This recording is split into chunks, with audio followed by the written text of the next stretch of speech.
Good afternoon and welcome, everybody. This would be the Jeff Cameron Show right here on 97.9 ESPN Radio. Thanks so much for tuning to it. I'm Jeff. That's Tom. We're online, ESPNTallahassee.com. That's where you go to listen live via the streaming free. Always don't miss anything. If you do miss something, we got you covered, as we'll post the program upon its conclusion, both in iTunes and in our own audio vault as well. You can email the show if you like. It's jcs@979espnradio.com. You can find me on Twitter at jcameronshow, WTSM app. Good for your mobile devices. Doesn't matter if that's an Android or an iPhone. If you want to watch us perform our radio duties, you can do that as well. Go to YouTube, type in ESPN Tallahassee. Or if when you're on Twitter following at 979 ESPN Radio, you can find the show Periscope. And so there it was. We have not had a chance to talk to you since the draft concluded, obviously, and after that Thursday night where you guys came out to bump us. Good times. We appreciate everybody who did, and we appreciate the support. A lot of fun. And as always, the draft is compelling. It is. It's theater. It's well done. Get into it to go through and document, of course, the Florida State players and where they ended up, including those that weren't drafted, in a moment. Should also mention, of course, over the weekend, Mike Martin ends up tying Augie Garrido as the all-time winningest coach in college baseball.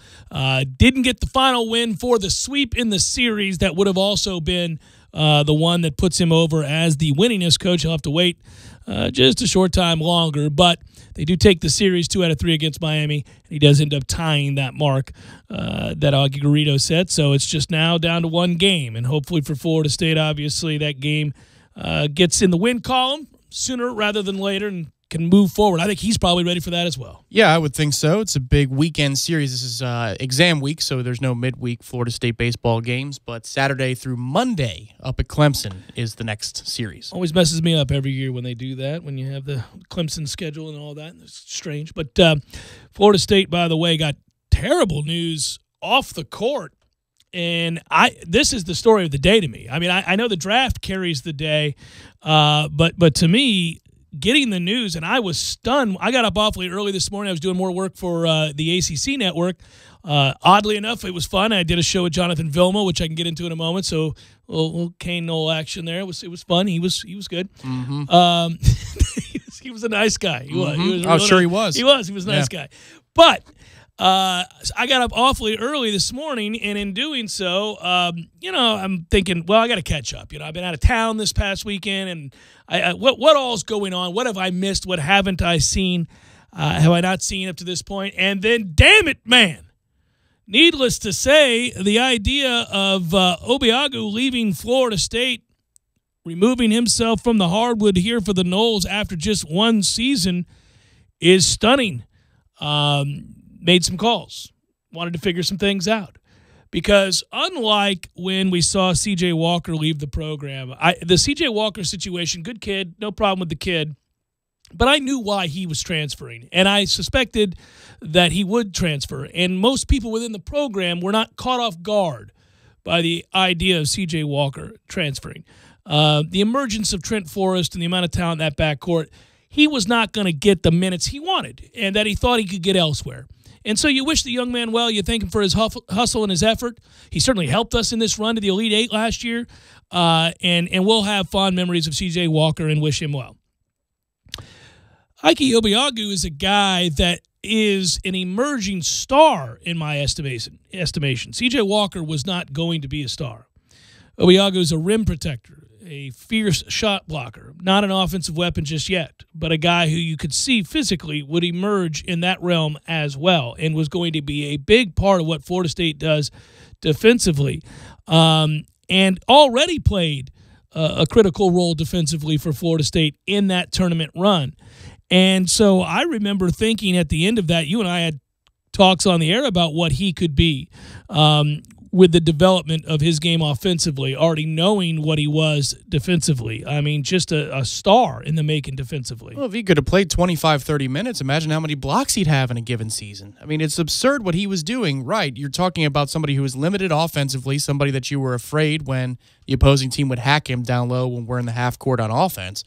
But then on the defensive side of the ball, he was altering the way offenses fundamentally attacked us.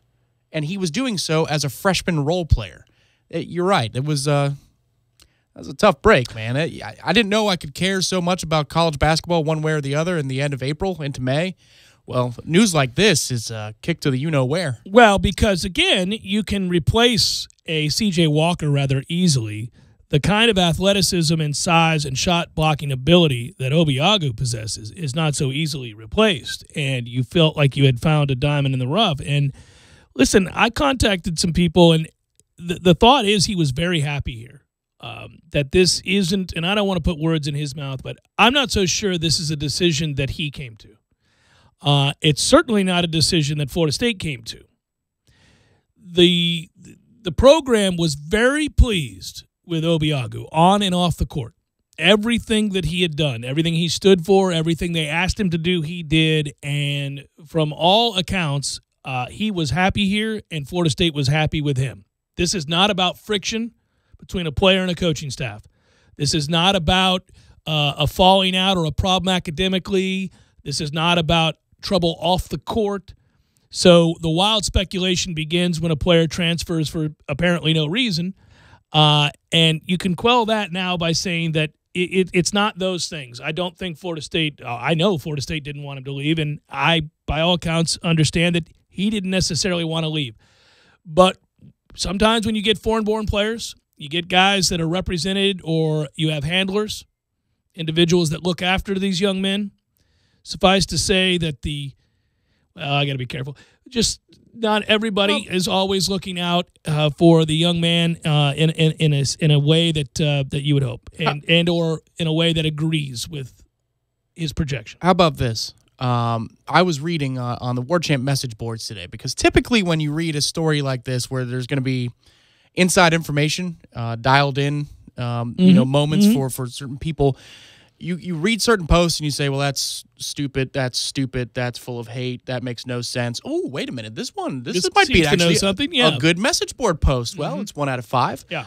And the post, it's a rumor, and it's the person didn't put their name to it, but they said something to the effect of Handler may have helped him get his green card, and maybe likes Baylor. Yeah, so Handler, you're going to hear that a lot. Handler, and these guys feel oftentimes, I'm not talking specifics here, but generally speaking, many of these young men who have handlers feel indebted, feel this sense of undying loyalty, and have a level of trust that borders on the absurd. They are going to do what they are asked to do. They are going to trust implicitly. So that may be the case here, Tom. That very well may be the case, that he was very happy as a member of the Florida State basketball team. Coaches were very happy with him, and there didn't seem to be any problems on the horizon. I will also throw this out there to you.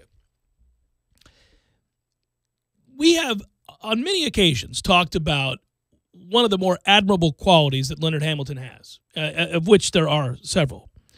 But one is that he's a man of principle, that there is a way to run a program, and there are certain standards, and there are ways that you can help these young men on and off the court. And one of them is to discipline them and to make them understand that there are certain expectations and certain things you must do in order to be a member of the team. And you hope that everybody falls in line. But we know this, if they don't, he does not waver. He does not change the approach. And thus, it is understood by all. You commit to this program, you commit to this way of doing things. If not, here are the repercussions. One of those things that can happen that's probably infinitely frustrating for any coach, but in particular Leonard Hamilton, is that if you have that rather stringent set of standards and you hold everybody to it, if somebody comes from the outside and attempts to influence how you run your program or dictate terms to you as to what you will or will not do regarding minutes, I got to imagine that doesn't sit well. And it's probably not something that a coach would ever adhere to, especially not if he's been as disciplined as he has been with better players than this. And kids who are further along in their career and whose impact would be immediately felt in a greater way than this. So he's certainly not going to start now. And, you hear things and you wonder about that, and it happens a lot when you have guys that are representing a player or perhaps they have a situation, sometimes it's a parent even, that are living vicariously through their kid or whatever it might be, and they think you should have this, or you should be playing this, or you should be doing more of this. And they attempt to sway coaches into convincing them to see it their way. Hell of a thing to have a handler, if you will, in amateur athletics. It's a hell of a thing. Well, it's just to say that the pimps aren't only in this country. That's all. That this sort of exists, as we well know, across the board, and you have foreign-born players who are represented and have handlers, and they help those kids out in some ways. They certainly do. And in other ways, maybe don't always have their best interests in mind. Anyhow, really quick, the news is bad there because this is a kid that, again, I think was a big part of Florida State's run defensively and was going to be a star in this conference on that end of the floor. I actually had faith that he was going to truly develop offensively as well and be, in a couple of years, a guy that would be nothing short of a force in the ACC. And, as soon as you saw it, you thought you would never want to leave a team that made an Elite Eight run where you were becoming an important piece of the puzzle moving forward only to go sit out a year. Right. I mean, he's got to go sit out a year now, presumably, if he goes to where you're hearing he may go or anywhere. That's Division I. Well, listen, it's an unfounded message board post, Jeff. It just, I don't know, it just seemed like it was very specific. That's all. Caught my eye. Yeah, well. Wasn't the usual, well, Ham blew it again post, No. You know how the mouse wheel goes. You just keep scrolling. You're like, well, that's dumb, that's dumb. Well, this guy's just racist. All right. Oh, look at this. All right. Baylor falling out handler. Oh, well, this seems to kind of fit the bill. Baylor seems awfully specific. It does. It seems very, very specific, does it not? Derwin James fell, but he went in the first round. He was the only Nole to do so. We'll look at him, Derek Nottie. Rick Leonard, raise an eyebrow, everybody. All right, then. Good on you, Ricky Leonard, Josh Sweat, Ryan Izzo, Auden Tate, and those that weren't drafted. When we come back, Jeff Gabbert Show, 97.9 ESPN Radio.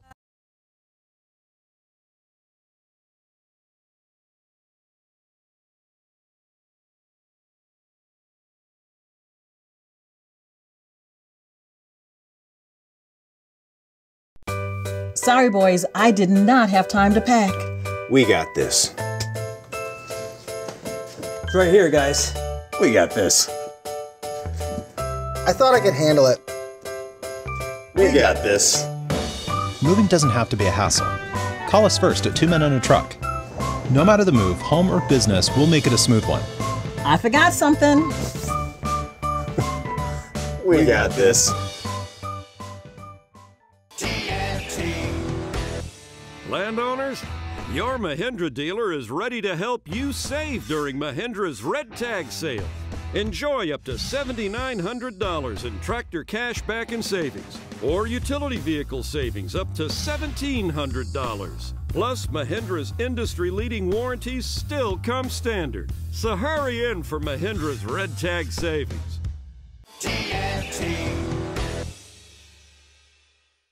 When you're in need of auto repairs, look no further than Nice Tire and Auto Service. Nice has been in business for 16 years with long-term, knowledgeable sales associates. They have the latest wheel balancing machine in the industry. And for passenger vehicles, they service AC, brakes, suspension, tune-ups, and much more. Never sit through a long wait. Nice Tire and Auto has 10 service bays to get you back on the road quickly. If you have tire problems, check out their large inventory with various Goodyear and Michelin tires. Nice Tire and Auto Service, 4792 Blountstown Highway, 574-4100.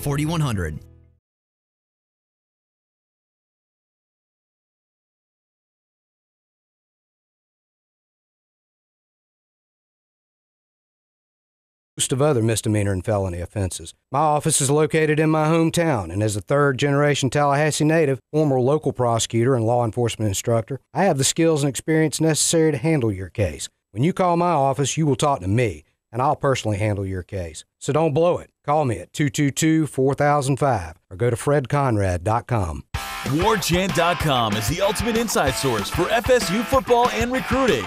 And now you can get in on the action for free for an entire month. WarChant.com is offering a risk-free 30-day trial subscription. Get full access to the #1 website covering the Seminoles just by entering the promo code WarChant30. That's WarChant30. Sign up and get in on the world's most active FSU message boards. Receive breaking news, stories from our award-winning staff, plus get exclusive interviews and videos. Just enter the promo code WarChant30. WarChant.com, your ultimate Seminole sports source. I'm Michael Blank, attorney with the law office of Jose Fernandez. If you've been in an accident, I know this can be a scary and confusing time. Our firm specializes in handling all types of accident and injury cases. Let us guide you through the process and get you the compensation you deserve. Call 855-HOSE-305 to make an appointment for your free consultation today. If you can't come to us, we can come to you, day or night. Call us now, 855-HOSE-305, the law office of Jose Fernandez. We don't get paid unless you do. Offices, Tallahassee, Miami. Se habla español. JRFinjury.com. Need help moving? 2 Men and a Truck Tallahassee provides professional home and business move services, both locally and long distance. For your next move, visit 2men.com or call them at 850-224-2232. 2 Men and a Truck, the movers who care. Time to check out our buddy Joe over at Truck and Car Concepts. What's going on, man? Hey, man, what's going on with you guys? Well, here's the deal. I heard that you were gone all day as you were out tinting a house. Yes, sir. His customer was having a big heat problem on the west side of the house in the afternoon.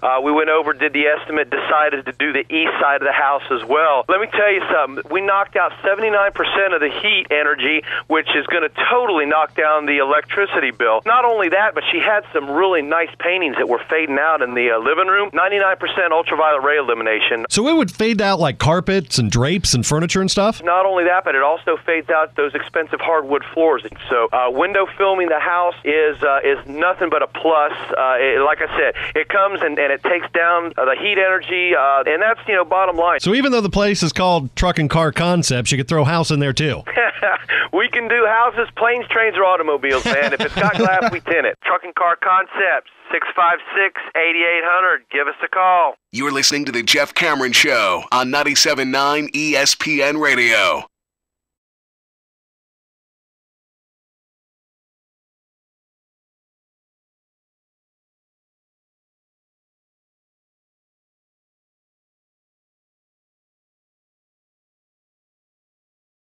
Four quarterbacks taken in the top 10 for the first time in the Common Draft era is what took place on Thursday night. By the way, the Common Draft era defined since 1967. And there were 5 quarterbacks selected in the first round for the third time, just the third time in that era. Got to go back to 1983 to have more than that. 6, 5 in 1999, Tom. So it's pretty rare to see what we saw, and this was not a good year for quarterbacks. So the desperation that teams feel now to have somebody at that position that can give you a fighting chance, that it's a league of quarterbacks. You don't have to be elite. There was a time we thought you had to have an elite quarterback, but if you look at what just took place this past year, there are instances where certainly a quarterback would not be described as elite, taking his team great distances. See Jacksonville, or obviously if you look at even who wins the Super Bowl. I mean, Philadelphia had elite quarterback play for much of the year in Carson Wentz, but Nick Foles would hardly be described as elite, although in that system certainly shines. Well, and for that playoff run, that's as good a playoff run as you'll ever see. Oh, he was spectacular. That was a really well-called series of games from Philadelphia and well executed. At what point will Nick Foles get credit for that at all? He gets a lot of credit for it because he did play exceptionally well, and the game he played in the actual Super Bowl, there's no taking anything away there. He made some great throws. It's just his history is one that you go, well, I mean, he's not awful. He's never been awful, but he was never elite. You never even thought of above average. You just thought he was what he was. And then he played great. So you got to give the coaching staff an awful lot of credit. And, I mean, hell, Nick Foles was on the cusp of retiring. I mean, he said it himself. He wasn't going to play anymore, and then that happened. So that's rather remarkable. But in the situation in Minnesota, so anyhow, the point would be you saw guys emerge, but you do have to at least have a modicum of ability and certainly an ability to pre-snap read and get the ball out of your hands and do those sorts of things consistently. And teams are desperate to find that guy. And, it's interesting. I've talked to so many different people. Baker Mayfield goes number 1, and Cleveland, you have to really be in love with him because he does come with concerns, and it's not the off-the-field concerns. I don't have as many. Well, first of all, every time somebody brings up the flag planting or the gestures on the sideline, I don't think teams care about that really at all. The more serious concern would have been the arrest where he was butt-hammered and had some issues where he was running from the cops and all that. So that would have been a more serious issue to look at, right? The planting of a flag is an immaturity thing.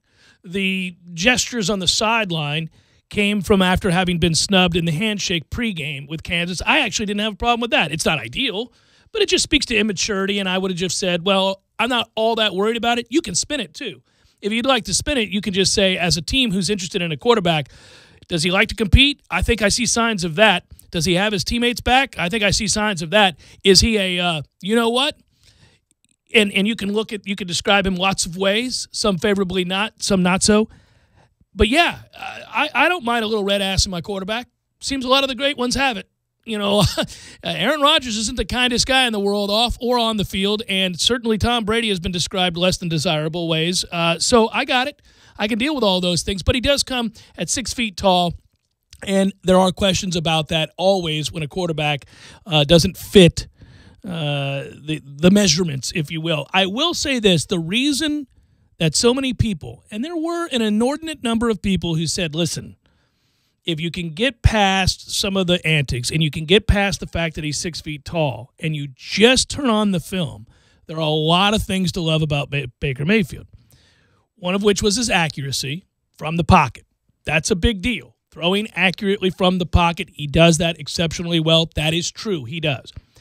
And if you listen to defensive coaches, they'll tell you that a lot of the things he does well depend on an understanding of advanced concepts, such as pre-snap reads, which we talk about all the time. Where he goes with the football is not always the safest place, but it's set up based on his check pre-snap. And these are things that when you combine with accuracy from the pocket, you say, okay, there is a football IQ there that is where we need it to be at the position. And a lot of the people that wanted Baker Mayfield to go number one kept citing that. Accuracy and intelligence. Okay, if you're all in on that, those are good reasons, and they might help you offset the fact that he's not physically exactly what you'd want. Maybe, but also to revisit Thursday's broadcast really quickly, I guess Dan Patrick can puff his chest out a little bit, and the Adam Schefter stuff that he was pumping out there for 48 hours straight did have, obviously, a lot of merit to it. Mm-hmm. The NFL.com report down the stretch at around 4 or 5 o'clock in the evening that said no chance at all that Baker Mayfield is going to be taken by the Browns. Well, was it Rappaport or whoever did that might want to not call in well, on they all Monday. get, I think they get really comfortable believing that they're the guy. And any given year, they trade turns looking foolish because they rely on an inside source that's using them. And I think in that job, not that I would want to do that job, and they do it better than most. I don't think you ascend to that position as that guy within the network, right, unless you get it right more than you get it wrong. But they all get played.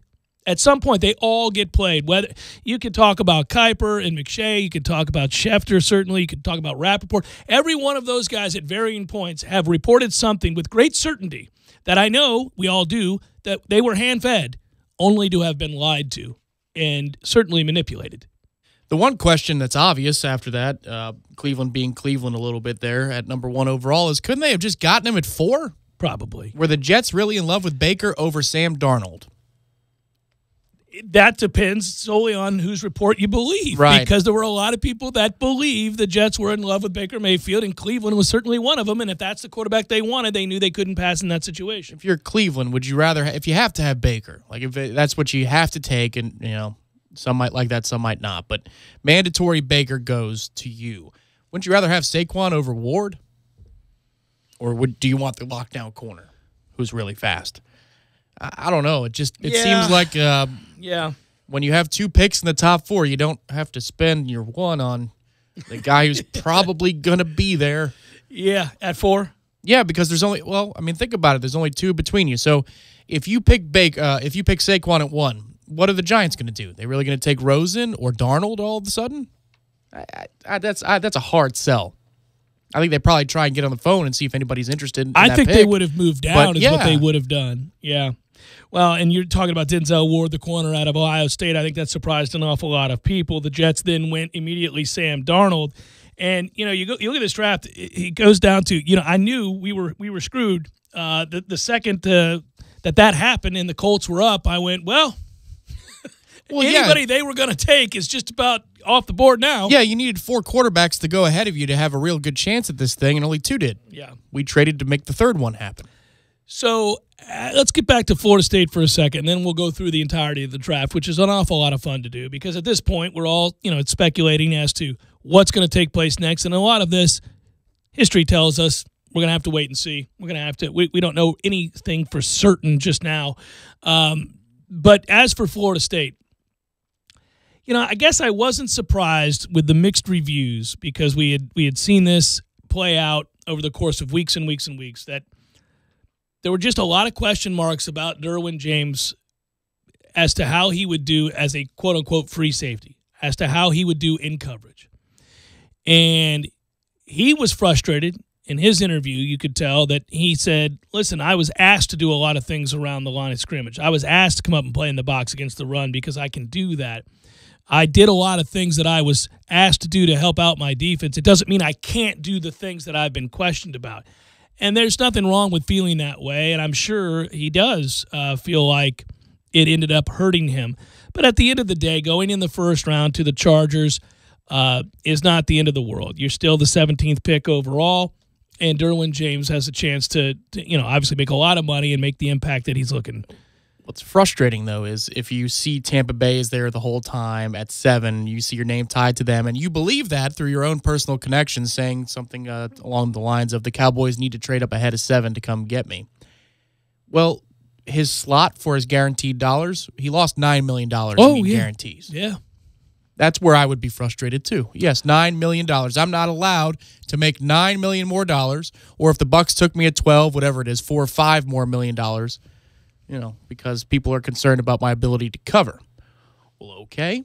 Well, allow me to retort, and that will be the next couple of seasons. Yeah, well, the point of it is this. If you play well, first of all, you're going to be a multimillionaire. Secondly, that's true no matter what. You're going to be that. Secondly, if you play well and you get to your second contract, you'll get it all back. Just about. Except for the California state tax and all that kind of consideration. That doesn't change. Versus Florida. I mean, that's not right. But you can't go into a draft worried about state taxes. No. I mean, you have to be more worried about... I would be. That's why I would never play. Well, I'd rather play in Texas or Florida. I don't know about you guys. Derek Nottie goes to Kansas City in round 3. That didn't seem all that surprising. He kind of went where we thought he'd go as far as the round selection. I believe they traded up to get him, too. Yeah, so Nottie goes to Kansas City. I think the first real surprise you have is the fact that Josh Sweat was still around in round 4. We had debated whether or not the performance at the Combine or the Pro Day and just anything he had done to wow people would be enough to overcome the film and the fear brought on by that devastating knee injury coming out of high school. Apparently not. And that's why he would fall to the 4th round with pick number 130. But prior to that, the fact that Rick Leonard went to New Orleans in round 4 with pick 127 is, well, something. I don't think, certainly we didn't talk about that, and I hadn't read a lot about that, but congratulations to Rick Leonard. Ryan Izzo goes to the Patriots in round 7. If you're going to go somewhere, yeah, well, that would be a system that might use a tight end. A little bit? Yes, just a little bit. With Rick Leonard, I get it. You're drafting him as a tackle, and Sean Payton, I saw some of his words on Rick, which are, you could see him coming along towards the end of his career, and we like him to be either in a jumbo package right away or to be maybe our 6th offensive lineman at a camp. Yeah. You're drafting an ATH. Worst comes to worst, and he doesn't succeed on one side of the ball. Then you could flip him to the other side. Give it a go. There was a defensive MVP at Florida State University in the spring. For a spring game, yeah. He was. Auden Tate going as late as he did, I found surprising. I thought Auden Tate would have gotten selected sooner. Cincinnati scoops him up, makes me kind of sad. I hate to see any of our guys go to Cincinnati. That's just me. I'd like to see you go somewhere other than Cincinnati. Well, there were a lot of elite quarterbacks he could have been paired with, and they had multiple opportunities as organizations to pair him with somebody like even a Garoppolo, right? I mean, that would have been A-okay. I would have taken a Garoppolo. Yeah, I think I would have liked that a little bit more. As for Bradley Chubb, he goes to the Broncos. The ACC had the second most players drafted from a conference behind the SEC. By the way, you know, it's oftentimes that we bring up the comparison to conferences, and this happens an awful lot, and people get angry. They love their conference, and they love their teams in their conference, and they get a little froggy if you start picking on their conference. But name the conference that we all have picked on the most over the last 2 to 3 seasons. That'd be the Big 12. Probably pick on the Big 12 more than the Pac-12. We certainly pick on it more than the Big 10. We don't bother picking on the SEC other than the collective mindset of many of their loser fans. But on the whole, we make fun of the Big 12 for no defense league, and seemingly a step back in overall talent when compared to some of the other Power 5 conferences. So Baker Mayfield comes out of the Big 12, and he goes number 1, and in the moment you can puff your chest, right? He's the number 1 pick of the 2018 draft, and the last from the Big 12 in the first round. So he's the first and the last to go out of the Big 12 in the first round. The Big 12 produced 1 first-round pick. That's, by the way, for the second consecutive year, they've had 1 first-round pick. That would mean that the Mountain West, my friend, produced more first-round picks this year than the Big 12 has in each of the last 2 seasons. Yes, Mountain West. The old MWC. Yeah. Yes, sir. There are problems in the Big 12, man. And we'll see if that gets righted as Texas reemerges. Well, the recruiting rankings say that it's likely to happen, yes. You know, Jimbo has had more than his fair share. Well, he's not, Texas A&M's not in the Big 12 anymore. I keep forgetting that. They're in the SEC, so they won't get credit for that. But from that region, I keep thinking about that. Well, Texas reemerging, Oklahoma remaining consistent. Anybody else you got coming emerging? No, that's the Big Ten. Anybody? Yeah. No, it's that league's been gutted. It has. That's a remarkable stat, though. You have a grand total of 2 first-round picks over the last 2 seasons, and in one draft, the Mountain West Conference had 3 this year alone. It's not hating, Tom. Well, could Baker be counted twice because he went to Texas Tech as well? So maybe they could give the Big 12 2. Oh, how about? I thought about this, and when the draft happens, this happens a lot.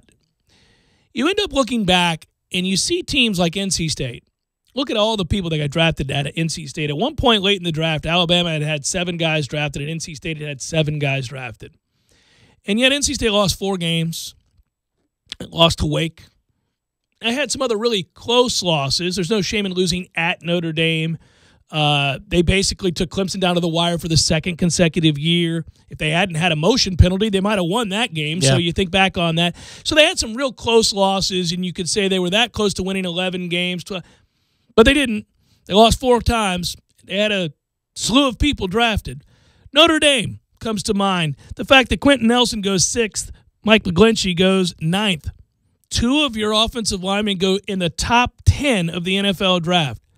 Why wasn't Notre Dame better? I mean, you just do this, right? You keep asking yourself. It's easy Notre Dame, by the way, that was an interesting stat.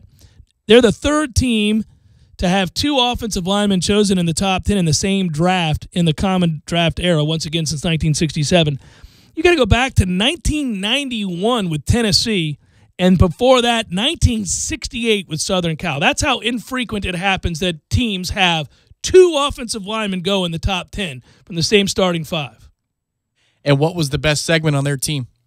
It was their defense. Well, it was the dominant defense. Yeah. It was a really good defense. Go figure. God, dog, man. Run the ball and get you. And what's their coach's specialty? Decent quarterback play, man. Good Lord. I mean, that is really remarkable. So, some numbers there that were eye-raising. But congratulations to Auden Tate, to Ryan Izzo, to Josh Sweat. Obviously, you go back and you look at all these guys, Rick Leonard, Derek Nottie, Derwin James. We followed their careers from start to finish. Some panned out the way you'd hoped. Some not nearly as much, but we wish them well. Even the undrafted signees, you got your crack. Haven't touched on that yet. We'll have to tell you where the remainder of the Florida State players who did not get drafted, many of whom thought they certainly would, so much so that they bothered to comment on it pre-draft. That would have been a mistake, Tom. But it played out, and we wish them well, too. We'll touch on that later in the show. Jeff Cameron Show, 97.9 ESPN Radio.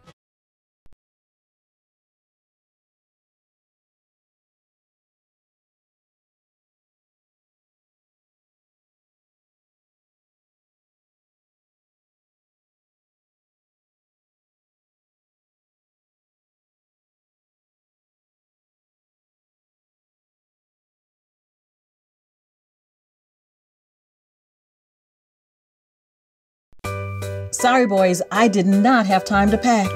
We got this. It's right here, guys. We got this. I thought I could handle it. We got this. Moving doesn't have to be a hassle. Call us first at 2 Men and a Truck. No matter the move, home or business, we'll make it a smooth one. I forgot something. We got this. Landowners, your Mahindra dealer is ready to help you save during Mahindra's Red Tag Sale. Enjoy up to $7,900 in tractor cash back and savings, or utility vehicle savings up to $1,700. Plus, Mahindra's industry-leading warranties still come standard. So hurry in for Mahindra's Red Tag Savings.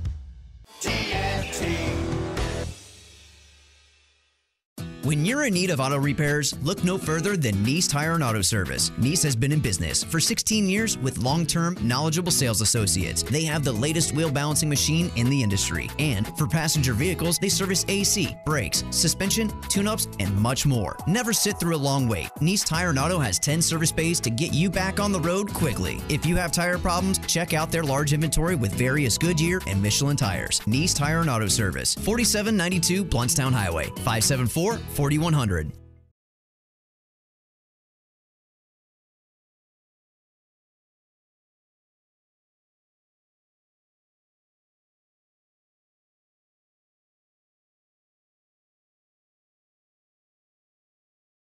Go Streamcast, live weekdays 3 to 6 p.m. Head to ESPNTallahassee.com today to watch live or catch up on demand. The Jeff Cameron Show Streamcast, brought to you by Nice Tire and Auto, your trusted Goodyear dealer.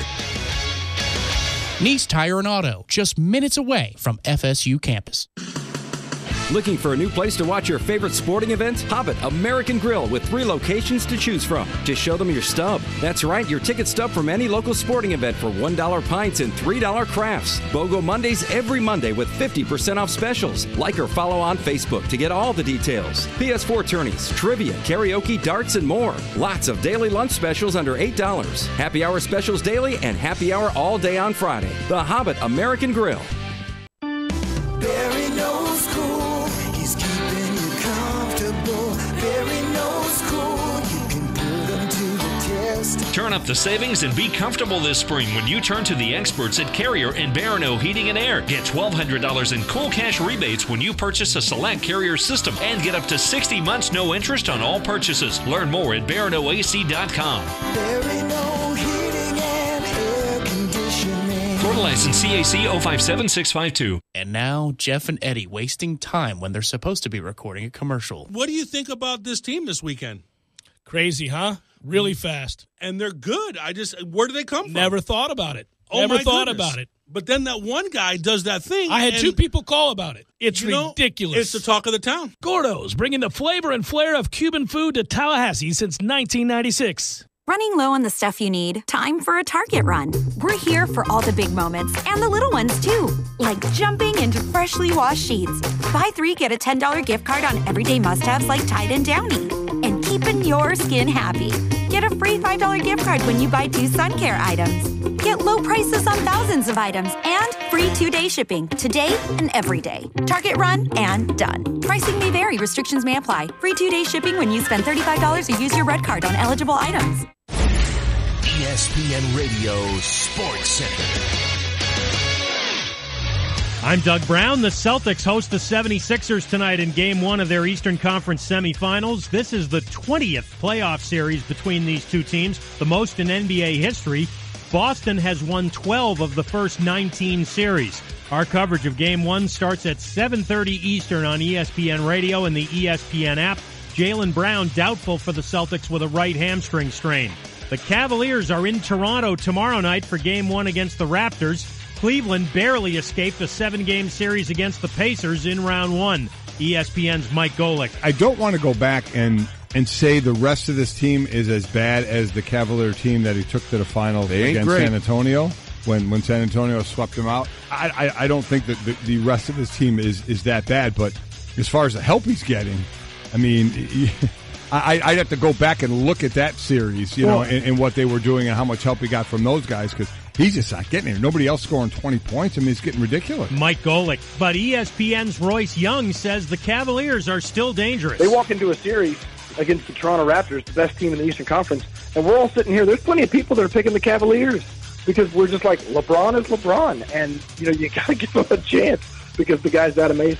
Royce Young on Golick and Wingo. The Houston Texans sign undrafted free agent offensive lineman KJ Malone. He's the son of NBA Hall of Famer Karl Malone, and he played at LSU. Angels DH and pitcher Shohei Ohtani is day-to-day with a mild left ankle sprain. Manager Mike Scioscia says Ohtani could be in the batting order this week, but he won't pitch again until a weekend series in Seattle. The Maple Leafs will not re-sign general manager Lou Lamoriello. Instead, he'll become a senior advisor for the team.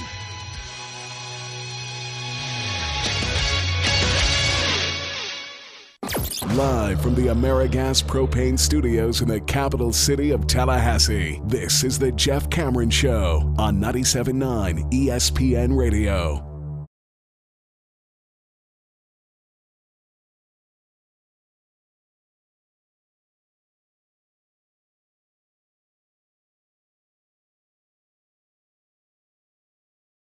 So we mentioned the players selected from Florida State that were drafted. There have been 6 undrafted Florida State players that signed free agent contracts. I guess at the end of the day, all of those write-ups, Tom, that I touched on Thursday regarding Matthew Thomas's play were not lying. Teams didn't bother. I tried to state the case, but once it goes to a jury, it's out of my hands. It's out of my hands. I remember what a compelling case it was, but at the end of the day, the film said, Tom, you're wrong. We can't unsee this. Mr. Lang, your closing argument.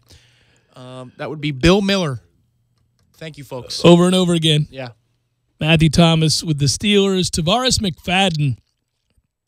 Perhaps nobody fell further in his time at FSU in the eyes of many in the NFL than Tavares McFadden, who at one point tied for the nation's lead in interceptions and whose body type suggested, with just another average season of football underneath him, a first or second round projection, but instead a disastrous final year. Tape that revealed at times a lack of effort. There's no getting around that. And certainly inconsistent technique combined with a unbelievably slow 40 time at the combine led to a disastrous result for Tavares McFadden. I think if he posted a 4.55 at that height. With that body. With the one good year underneath him. Yeah, people could have looked at the 2017 season and said, lost cause, 6 losses. Right. Maybe a bit of a motor concern, but nothing crazy here. I see everything I need to see. Yeah, I agree. And I thought that would happen, actually. I thought he would get drafted because of the one great year in the body type. And then the season is one of those write-off seasons where you say, well, I don't like that maybe motivation and effort is in question, but I sure can't teach that body, so I will take a chance on him in the later rounds. But no team did, and he gets picked up by the 49ers as an undrafted free agent. Ryan Green, the running back from Florida State that was asked to do so many different things in his time here and whose unselfishness we all admired, I had hoped, sincerely hoped, and thought he might get drafted in the 7th round. There were enough people that took a good look at him and liked him. Tampa Bay was one of those teams. Instead, he gets invited as an undrafted free agent to go to the Jets. So to the Jets he will go, and I wish him well. Jacob Pugh, young man that, we kept waiting on. Such high hopes when he signed with Florida State. Good luck to Jacob Pugh, UFA, to the Seahawks. Trey Marshall, Broncos. Jalen Wilkerson, Texans. Obviously, a lot of people raised an eyebrow when he announced that he was going to declare early for the NFL draft. One thing that should be noted, and I get it, statistically, you look at the 100-plus players that declared early for the NFL draft. I forget the exact number, 120. I don't have it right in front of me. But the point would be, I think 70 got drafted. Of that 70, 40 went outside the first round. More than 40 went outside the first 2 rounds. So on the surface, a lot of people would say is, woo, Reality slapped them across the face. You really have to know what you're doing here when you make that kind of decision. But I'm reminded, just because I've had to learn the hard way and you know, foot and mouth type things in the past, we don't know everybody's situation. We don't always know where a guy's coming from and what his situation is academically. We don't know what his situation is as far as financially, what his family might need. If you make a team, you're going to make good money.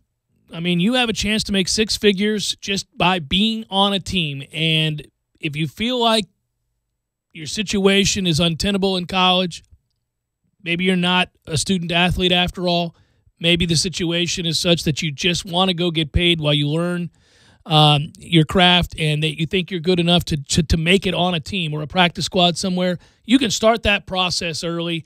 And by the time you would have graduated, or maybe a year after, maybe you've made it onto the big club, and there you are making good money. And you started the process a little sooner, and you're well on your way to that second contract, and you get your opportunity. So I don't blanketly say about these guys, terrible decision, awful mistake, what were you thinking? Because I don't know everybody's situation. And sometimes it's as simple as guys just, college isn't for them. Mm-hmm. Sometimes it's that simple. And, you know, you wish, and maybe it will happen with the new league that's developing. Certainly there are big names associated with the new league. Bill Polian is involved. That's a big deal. Steve Spurrier is involved. Rick Neuheisel is involved. A lot of big names, a lot of big-time behind-the-scenes guys that worked in front offices across the National Football League. I will tell you that even though we look and take a John Desai approach to other football leagues, many of whom have failed in the past, the fact that that kind of cachet is invested, those names, those people, Polian in particular, I'm intrigued. I'm intrigued to see what that league becomes and whether it's something the NFL ends up investing in down the line. Yeah, as a minor league system. Sure, why not? Right. And it's a path for kids at 18, 19 years old to go play instead of going the JUCO route if they just want to start their professional careers early and they're not allowed to enter the NFL draft. It'll start conversations if it's successful. I don't think it'll be an NFL competitor, but it will start important conversations, which could impact college football greatly. But, yeah, if you're in a situation where the grades aren't where they need to be, or you could see the next guy up is on the depth chart is going to take your time away from you, or there's a new coach in town, hey, look at this situation, and it's just better off instead of learning a brand new system that you might get lost in and you don't want to compete from scratch again. I can go play in Canada, worst case scenario. Those types of thoughts. I mean, James Wilder, I'm sure, is making decent money playing up in Toronto. Yeah. So, you know, that's a lot more money than, you know, he would make if he waited an extra year or two. So if that situation applies to the kids now, like a Jalen Wilkerson or somebody else, you know, I was in the minority. I sure hated it when Jalen Wilkerson declared for the draft, and most people said, well, why? I said, damn it, we need our edge setter. This is our run stuffer. He was good. But if the grades weren't in place or his family situation sees him needing to make money now. Yeah, you can never know. You don't know that situation. I learned my lesson. Again, I used to say every time a kid declared early and then didn't get drafted, there would be an element, I know there was back when I was younger, of, see, told you so, what were you thinking, kid? Nobody thought you were good enough to go in these, you know, in the 7 rounds. Why would you do that? Well, over the years, I learned the hard way. That there's extenuating circumstances. There's a reality. Listen, I've told the story a few times over the years producing the show, but, you know, my buddy played down in Miami, and Devin Hester, was not going to be an undrafted free agent. Make no mistake there. But his family needed money, and soon. He wanted to come back and exhaust his eligibility at the college level. And he couldn't because his family situation demanded that he goes and makes money now. And so when he addressed his teammates saying that he was going to leave in order to help his family, he was weeping. Oh, I know. He did not want to go. And every time you hear one of those stories, it gives you pause. Yes. Yeah, and that's somebody who was guaranteed to make a lot of money who did not want to leave. And it could be vice versa. It could be somebody who just wants to get the hell out. Listen, I've learned as much as I can from these people. You know what? Let me advance my career and learn get paid while I'm learning. By the way, as the draft goes, interesting sort of tidbits, if you will. I mentioned the 4 quarterbacks taken in the top 10 for the first time in the Common Era draft. 5 quarterbacks selected in the first round for the 3rd time in the Common Era draft. So again, 1983, 1999, and this year. The first round was bookended, as you know, by Heisman winners. Baker Mayfield going 1st overall, Lamar Jackson going 32nd to the Ravens. It's the third time in the draft era that multiple Heisman-winning QBs were taken in the same draft. Jameis Winston, Marcus Mariota in 2015, Sam Bradford, and Tim Tebow in 2010. Other notes that I thought were interesting, Saquon Barkley became the first running back taken in the top 2 of the draft since Reggie Bush. Did you know that? 2006. It doesn't sound crazy because I knew Trent Richardson was out of the top 2. He was, 4 or 5? Yeah, my goodness. You're going back. Well, first of all, I'm amazed whenever we start citing things from 2005, 2006, 2007 to say, well, that's more than a decade ago. Yeah, that hurts a little bit. That hurts a little bit. Yeah. That's pretty odd, right? But I had no idea. I would not have guessed that. Let's put it that way. If somebody had said, hey, has there been a running back taken in the top 2 of the draft in 12 years, in the last 12 years? I don't think I would have said no. No, and you have to answer. You have 2 seconds to answer. Yeah. You say, well, sure, there's been. Somebody had to have, right? There's been some really good running backs. Anyhow. Adrian Peterson. No, that was 15 years ago. Oh. And I don't even think he was. And the highest selection of an offensive player, by the way, in Giants history. That's the highest selection of an offensive player in Giants history. The Giants haven't had a 1,000-yard rusher since Tiki Barber. Ahmad Bradshaw. It's been a little bit more recently. Well, going with the theme of, you know how long it's been since? No, it's a fair guess. Also, not particularly favorable draft for the second year in a row for wide receivers, which a lot of people in the NFL give various reasons for. Some say it's scheme from college to pros, that they're not good route runners, that they're not having to learn as much as they once did. There aren't as many pro-style offenses in college football anymore, the same thing that's hurting offensive linemen, et cetera, and their potential. But think about this. DJ Moore was the first wide receiver off the board. He went 24th to the Panthers. That's the 5th longest wait for the first wide receiver to be drafted since 1967. That's the longest since 2008. So, 10 years ago. Right, again with the decade thing. Freaks you out a little bit. Did you see the numbers on the Bucs receiver, the one that they got in the later rounds from Penn? Yeah, the kid from the Ivy League is an athletic freak. Right, and apparently the book on him is he's got great hands, too. It's a kid who's 6'3", like 220, 230. Yeah, runs a fast 40, jumps out of the gym. Runs a 4.45, and he has a 40-inch vertical. Well, he's got good hands. The only thing I thought about when I saw those numbers is what the hell's wrong with him? Is he crazy? Right. Did he beat somebody half to death? I mean, do we not know everything there is to know about this guy? Well, the standards to get into an Ivy League school and play football are not as tough as getting into the general population. But it's still really difficult. But it's hard. It's hard to get in there. Yeah. And some of them do not waver, actually. That's true. Some of them do not waver. That's why they can't get So it's not IQ. So he's got all the physical tools in the world. He can jump out of the gym, especially at that height at 6'3", and he's got great hands. He's not Corey Sorensen. So what? Did we just get the greatest player of all time? You just had to throw in a random knock for Corey Sorensen. Well, I mean, I get that it. guy had everything but. Yeah, he did. By the way, screw you for eternity, Indianapolis. There was a little bit of heartbreak. Although I had built up the resolve to know that it was coming, Tom. It was happening. We both turned to each other after the first round was playing out as it was and said, guess what? We're going to get screwed by Indianapolis. That dude's going to be blocking for a quarterback we've never heard of for the next 3 or 4 years. Still hasn't thrown a regulation-sized football, Tom. Still hasn't thrown. But sure, by all means, pass protect like a king. It's the Jeff Cameron Show, 97.9 ESPN Radio.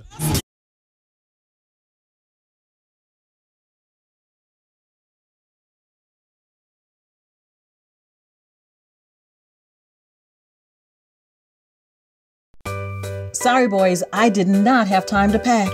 We got this. It's right here, guys. We got this. I thought I could handle it. We got this. Moving doesn't have to be a hassle. Call us first at 2 Men and a Truck. No matter the move, home or business, we'll make it a smooth one. I forgot something.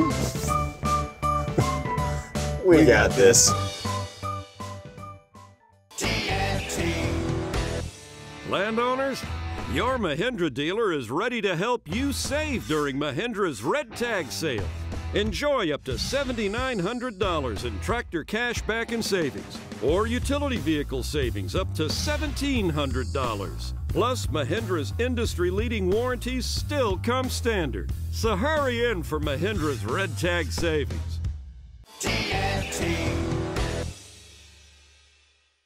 When you're in need of auto repairs, look no further than Nice Tire and Auto Service. Nice has been in business for 16 years with long-term, knowledgeable sales associates. They have the latest wheel balancing machine in the industry. And for passenger vehicles, they service AC, brakes, suspension, tune-ups, and much more. Never sit through a long wait. Nice Tire and Auto has 10 service bays to get you back on the road quickly. If you have tire problems, check out their large inventory with various Goodyear and Michelin tires. Nice Tire and Auto Service, 4792 Bluntstown Highway, 574-4100.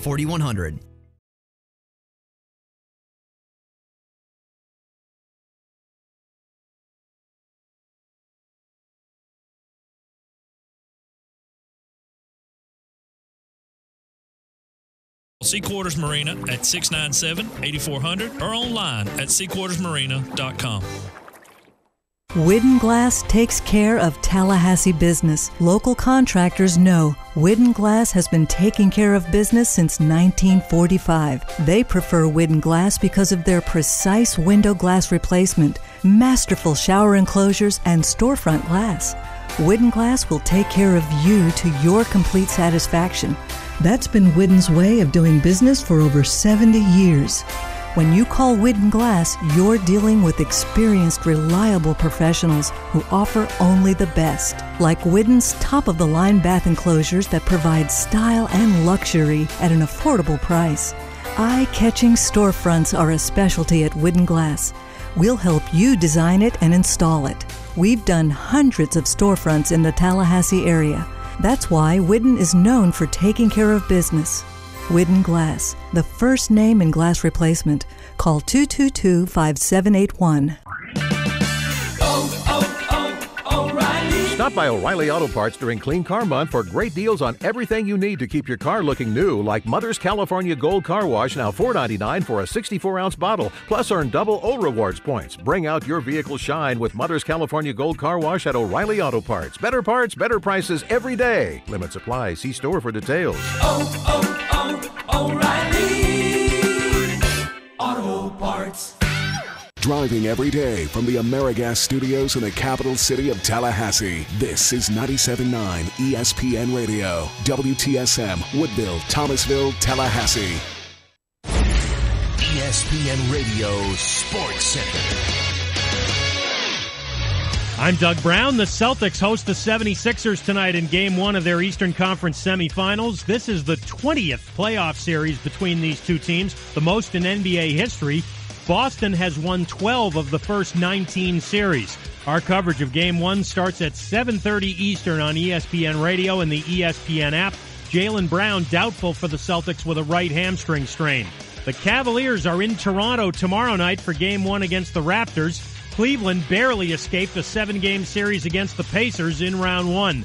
ESPN's Mike Golick. I don't want to go back and say the rest of this team is as bad as the Cavalier team that he took to the final against San Antonio when San Antonio swept them out. I don't think that the rest of his team is that bad, but as far as the help he's getting, I mean, I'd have to go back and look at that series, you know, and what they were doing and how much help he got from those guys, because he's just not getting it. Nobody else scoring 20 points. I mean, it's getting ridiculous. Mike Golick. But ESPN's Royce Young says the Cavaliers are still dangerous. They walk into a series against the Toronto Raptors, the best team in the Eastern Conference, and we're all sitting here. There's plenty of people that are picking the Cavaliers because we're just like, LeBron is LeBron, and you know you got to give him a chance because the guy's that amazing. Royce Young on Golick and Wingo. The Houston Texans sign undrafted free agent offensive lineman KJ Malone. He's the son of NBA Hall of Famer Karl Malone, and he played at LSU. Angels DH and pitcher Shohei Ohtani is day-to-day with a mild left ankle sprain. Manager Mike Scioscia says Ohtani could be in the batting order this week, but he won't pitch again until a weekend series in Seattle. The Maple Leafs will not re-sign general manager Lou Lamoriello. Instead, he'll become a senior advisor for the team.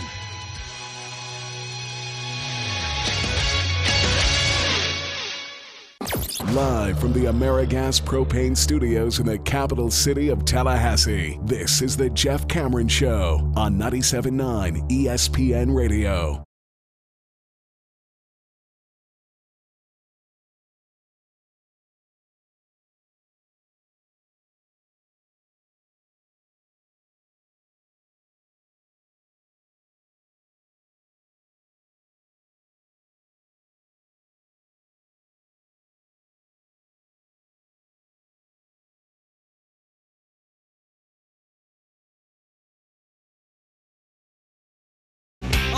Number 2, Jeff Cameron Show, 97.9 ESPN Radio. Thanks for joining us. Hope you had a great weekend. I'm Jeff, that's Tom. We're online, ESPNTallahassee.com. What are you laughing about? Oh, just comings and goings. People were wondering about? Yes. All right. Check us out online, ESPNTallahassee.com. That's where you can certainly listen online via the streaming, but you can also find archived audio. If you miss portions of the show, we'll post all 3 hours there in our archived audio on the website and also on iTunes. You can email us, jcs@979espnradio.com. You can find me on Twitter @JCameronShow. WTSM app, good for mobile devices. And on YouTube, if you want to watch, go type in ESPN Tallahassee, and you can watch us perform the show. It's always jarring when somebody beats on your door as the music is playing for, a radio segment. You're like, oh, man, what's happening here? The office better be on fire is what, Well, let's just say this. It can all be solved by the presence of Ira Shafel. Yes, it can. Of WarChant.com, and he joins us now as he's wont to do on Mondays. I don't know if that's true or not, but he does join us every Monday, and that's a good thing. Hello, Ira. Hey, Jeff, how's it going? It's going well, man. I'm really bummed and really sad by what I deem to be the biggest news of the day, which is that Obiagu's gone. Yeah, I thought when you said you were bummed, I was thinking that's probably where you were going to start. Yeah, that's one that's just it's a head scratcher. Obviously, you just don't see that happen very often. I can't remember really under Leonard Hamilton. I can't really remember a player that they really, really wanted to stay that just left. That almost never happens. Terrence Shannon, I don't think they were happy when he left. Before his senior year, he transferred to VCU. Yeah, big body, yeah. But it was kind of understandable. I mean, he probably wasn't having the role he was hoping to have, and from what I understand, he regretted his decision later.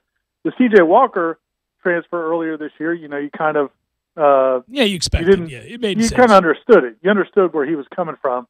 But really, there haven't been other guys just leave that they really, really had high hopes for. So this is a weird one, and it's a big blow. There's no question. I mean, especially for a team that had so much coming back from a team that made the Elite Eight.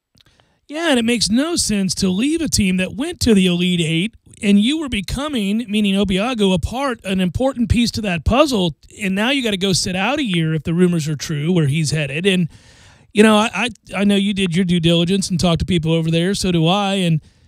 I guess according to everybody I spoke with, Ike was great for them on and off the court. That's a case where maybe a handler got involved is the rumor, and it's just something where guys feel indebted in some cases. But, boy, that hurts Florida State because I think he had potential to be a star. Let's put it that way. With what he already was on the defensive end of the floor, if he developed even a modicum of offense, he was going to be a stout figure in the ACC for the next few years. And to lose out on him now, you lose some momentum because that was a hell of a year last season, and everybody couldn't wait to see what next year would look like as those players like Obiagu matured. Yeah, and there's no guarantee he was ever going to become a force on the offensive end. You'd like to hope he would. But just what he did defensively made him so valuable. He was a guy that literally changed the game, and he did things. Bernard James was a great shot blocker, but Obiagu was a little bit different in the sense that he not only could alter the first shot, but the second jump, man, that second jump was something to behold. Yeah, it's frustrating. So, what does Florida State do from here? What does that allow for them to do? Well, that's a great question. I mean, the good thing about Leonard Hamilton, and I would say this under any circumstance like this, is that he's fond of saying, "Don't count my scholarships." He's got things working all the time. I mean, he always has something working, and that's one of the reasons I think he's such a good fit for Florida State is because he finds the Obiagus. He finds a lot of guys that maybe other people aren't aware of. He's got a lot of things working at all times, but there's no question this is one they really want to keep. Again, CJ was a nice player. Maybe they would have preferred him to stay. Maybe not, but this is one where you're just not going to find another Obiagu, just kind of hanging around. So it's a big loss. There's no question. But I do think he'll find somebody to help out. It's just and they look. I mean, I know everybody was down on Kumaje. And I'm sure there's plenty of people who are going to hear me say this and roll their eyes. Oh, here it comes, folks. Get ready. I like Chris Kumaje, and he was hurt. And I had a couple people inside the program complained to me late in the year about how much grief Kumaje got, and considering the fact he was playing hurt all year. Well, you don't have to play him that many minutes. Well, I mean, again, so they felt like it wasn't that he's got a lot more than what we saw, and I think that's true. I think if you go back to those first 10 games or whatever it was before he got hurt, he looked like a guy that could really play. So I think I think he's better than people think. Now, he's not going to be the defensive player Obiagu is, but they're not going to replace that just this offseason. And, I don't have a problem with that. I think he is a better player than he showed. The problem is he did get hurt. And when he came back, they insisted on playing him a certain number of minutes, interrupting the flow of the offense. And even late in the year, he was warranting minutes or was getting minutes that he didn't warrant. And I think that was where the ire came from. It wasn't about a personal attack on the kid, but given that he was limited, it frustrated people. And I think understandably. I do agree, though, with the sentiment, the first half of that sentiment, which is that he's a better player than we saw late in the year. Yeah, and that's all I would say. I'm not. Yeah, people have the right to their own opinions, but I just think he is a better player than people think, and so at the end of the day, it may not hurt Florida State as much as we think it might. Did you go on one of the Willie Taggart tours there, the booster tours? Did you go up to Panama City? Where was it that you went? I did. I went to Panama City. Correct. All right, talk to me about that. Man, he is a rock star, man. It is it's a phenomenon right now. I mean, people are so in love with Willie Taggart. It's really remarkable, and I think it's a combination of a couple things. I mean, as we've talked about a little bit, but he's very likable. I think people are very hopeful about what he's going to bring, and on top of that, he's just it's funny when we were done talking to him. They have a little media session before the program. We were actually in there before they even let people in, just to kind of get our little one-on-one time with him.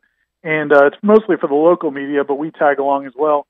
And so when we were done, one of the other reporters turned to me after we'd interviewed him for about 12 or 13 minutes. Somebody turned to me and said, "He's just so nice," and so again, I think coming off of 7 or 8 years of Jimbo on those tours where he always looked like he was being bothered by being there. Willie Taggart comes in. It's just so refreshing. He's not that he's saying anything revolutionary or promising anything great. It's just the fact that people really like him, and you really see it on these tour stops. Of the players not drafted from Florida State, who surprised you the most? Would that be Tavares McFadden? Would that be Matthew Thomas? I guess those are your two best candidates. I don't suppose you were shocked that Ryan Green, Jacob Pugh, Trey Marshall, Jalen Wilkerson didn't get drafted. But, I mean, were you surprised by the names that didn't get drafted? Probably Matthew Thomas. But, again, I think this is there's something to be said. I wondered this a month or two ago, and I asked a couple people who probably should know. I just asked, what does being on a bad football team, how does that affect you? And also, can you explain away some of the issues that we saw on the field?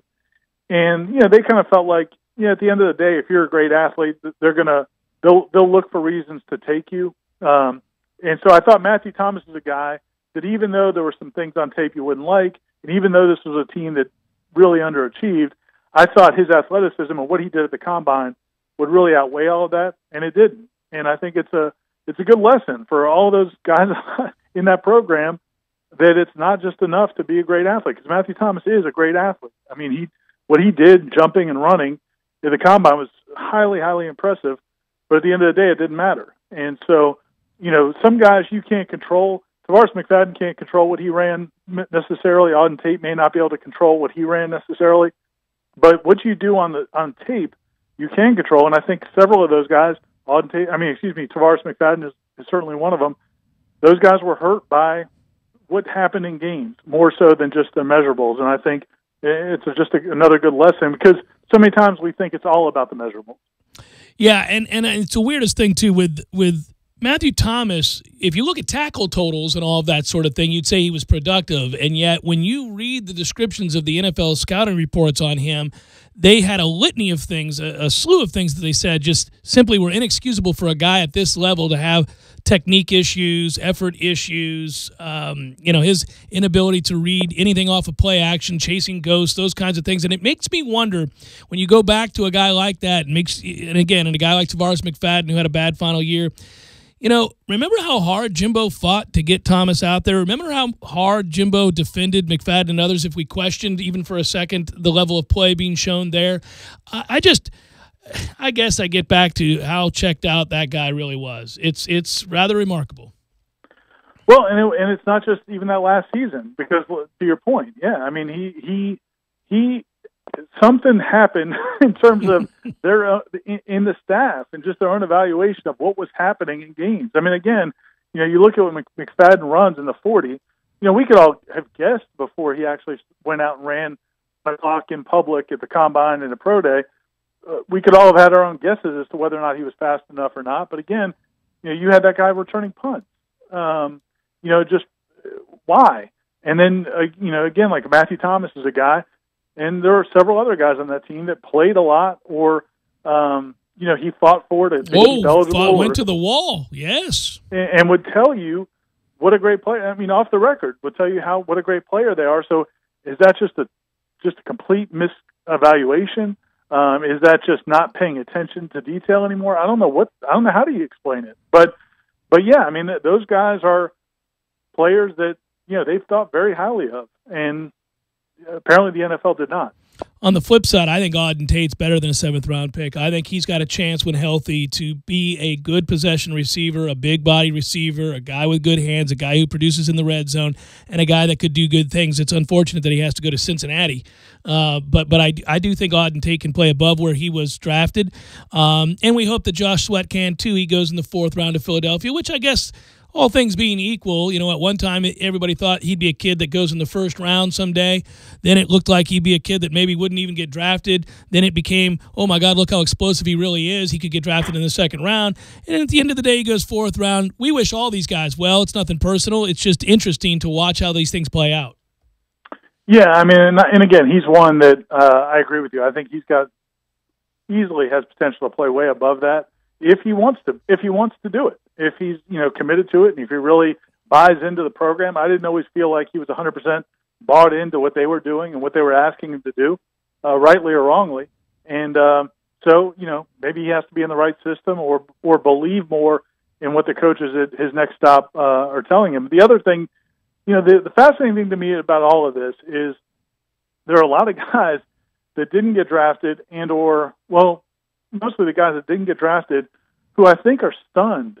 And I saw a couple comments on social media back after the Senior Bowl. A couple of former FSU players tweeted things about, kind of feeling disrespected that they didn't get invited to the Combine or they didn't get invited to the Senior Bowl, and then they didn't get drafted, and they still feel the same way. And it's like, at some point, why is it that you don't see why don't you see reality? And I don't know if that's the same everywhere, but I do think it's kind of reflective of kind of the lack of accountability that was going on here.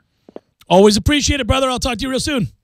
Thanks, Jeff. See you, man. All right, take care. That's Irish Fell. We'll talk more about the baseball and Coach Barton tying the all-time wins record, Augie Garrido's all-time win record, which he'll now surpass with 1 win against Clemson over the weekend coming up.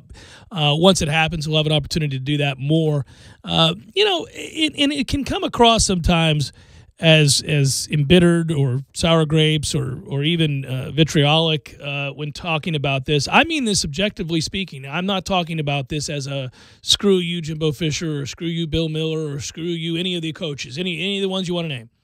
I mean, honestly, I do think it's interesting to see what happened in this draft with some of these guys and the extent or level that the previous staff went to bat for them and talked about them. And I'm not talking about personal attacks. I'm talking about what they thought those guys were or were not seemed to be at odds with what the NFL thought. The lens that we consume, if we ever dared go back and watch a season with, is completely different than it was when it first aired, is it not? I mean, just think about those meetings. And how do I reach these kids? Derwin, what do I need to do in order to reach your teammates? Show them your heart, coach.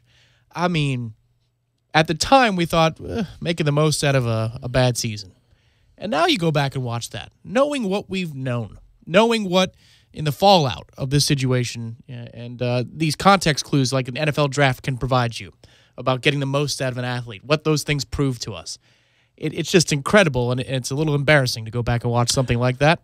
Well, and it's lived in the gray area because it's not all cut and dry. You know, you'd have to go case-by-case basis there. But we did say, and I get a lot, I always point this out if I'm about to brag, get a lot wrong, get a lot right too.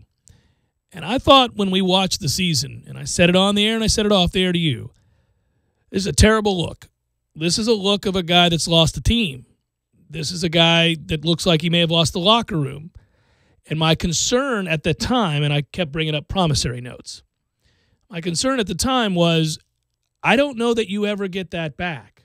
Not without a full cycle of players coming and going and maybe reestablishing yourself or, I guess, preaching a different message.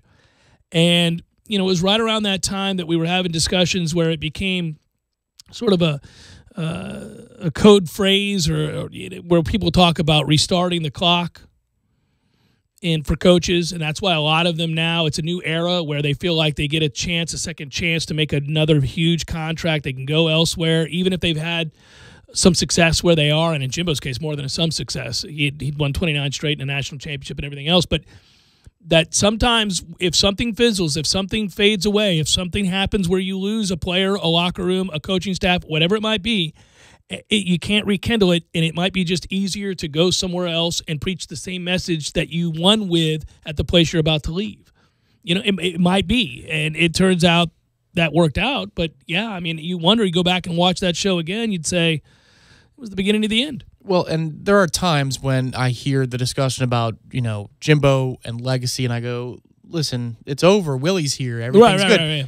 But the alarm bells don't go off in my head as somebody who's, you know, programming or whatever.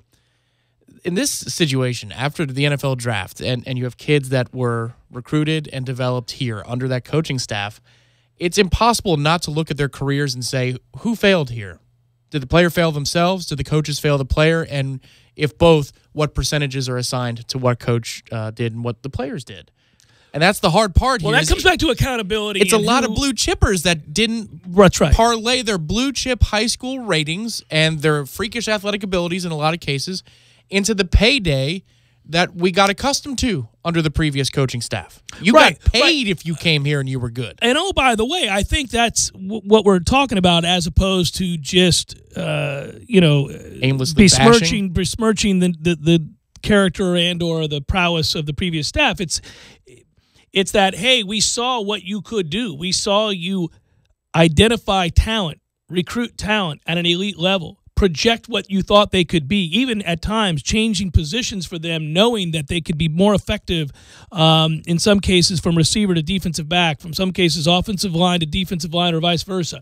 We saw all of these things take place, and it's what built a trust level up where you thought, well, this, if they do nothing else, they recruit exceptionally well and they evaluate really well. So if they're offering, remember I used to say this all the time, I don't worry about recruiting anymore. I know that guy can evaluate talent. I know if that guy extends a scholarship offer, there's a real good chance that player is going to become a very, very productive player for us. Until they weren't. Until all of a sudden, and it happened so fast too. It went from great championship greatness, oh my God, all is well, to that dude's leaving and we suck. And what happened to that guy? Like, you were just pointing at players going, he's not half the player he was. We're going to lose this game to freaking so-and-so.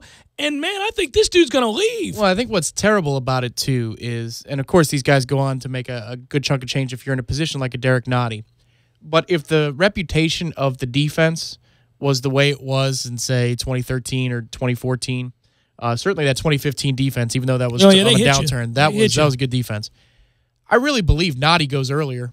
I think at some point the production of the 11 together can hurt the individual. The reputation. Oh, without question that happens, yes. I would think McGlinchey might go a little bit earlier in that draft just because you had Zach Martin a couple of years ago. Right. And on obviously Quentin Nelson. I think that may have elevated his stock in a way through the Notre Dame system and reputation that perhaps if he played somewhere else at Utah or something might not have happened. Right, maybe he goes 25 and not 9. Oh, yeah, that's especially if there's a consistency of coaching, yes. Yeah, if our defense lived up to what the athleticism demanded it should be and what the trend said it was going to be for a little while, I think Nadi goes in the second round. Maybe he's a late first rounder because you think of him as a linchpin on a dominant defense, not a guy who, well, I don't know what they're doing here, and here, but Nadi looks pretty good. It changes the way that you're received. Well, and it also changes in some cases, and it shouldn't be for all, and this can be a lesson for everybody because coaches preach it all the time, but it's easier said than done. It's also a lesson in not putting out bad tape just because the season's lost. That's true. I mean, you've got some guys. One of the kids I loved, and I forget who took him, I'll have to look it up in the break because I actually really want to know, was Bates, the safety for Wake Forest. That kid could play. He could play, yeah. He was a beast, and we, even against some of our good players, like an Auden Tate who would fight for a ball, you're like, this kid is everywhere. If he plays in the garnet and the gold, man, that kid goes way higher. That kid frustrated the hell out of me. He was good. I was forever going, would you just lay down? Your team's not coming back. Lay down. And he You're look at the making camera, another and he play. waved the finger. You are a tough SOB. Now stop it. Why are you at Wake anyhow? Yeah, I would yell at the TV. I thought, sure, you were about to say, you know who I love, Jeff? And I was going to go, Taven Bryant. You love Taven Bryant, do you? Well, how much does it hurt you that he went to the Jags? Oh. I thought Tennessee had a good draft, too, again. The rich got richer with the Jags in that pick, by the way. Yeah. Well, he gets to play alongside a lot of alphas we'll use instead of the hashtag. Jeff Cameron Show, 97.9 ESPN Radio.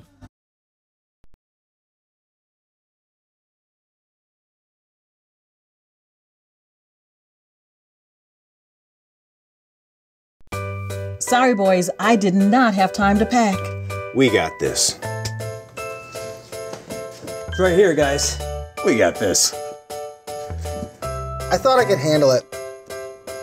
We got this. Moving doesn't have to be a hassle. Call us first at 2 Men and a Truck. No matter the move, home or business, we'll make it a smooth one. I forgot something.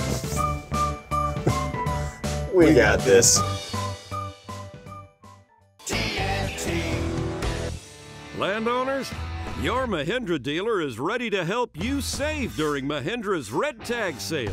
Enjoy up to $7,900 in tractor cash back and savings, or utility vehicle savings up to $1,700. Plus, Mahindra's industry-leading warranties still come standard. So hurry in for Mahindra's Red Tag Savings.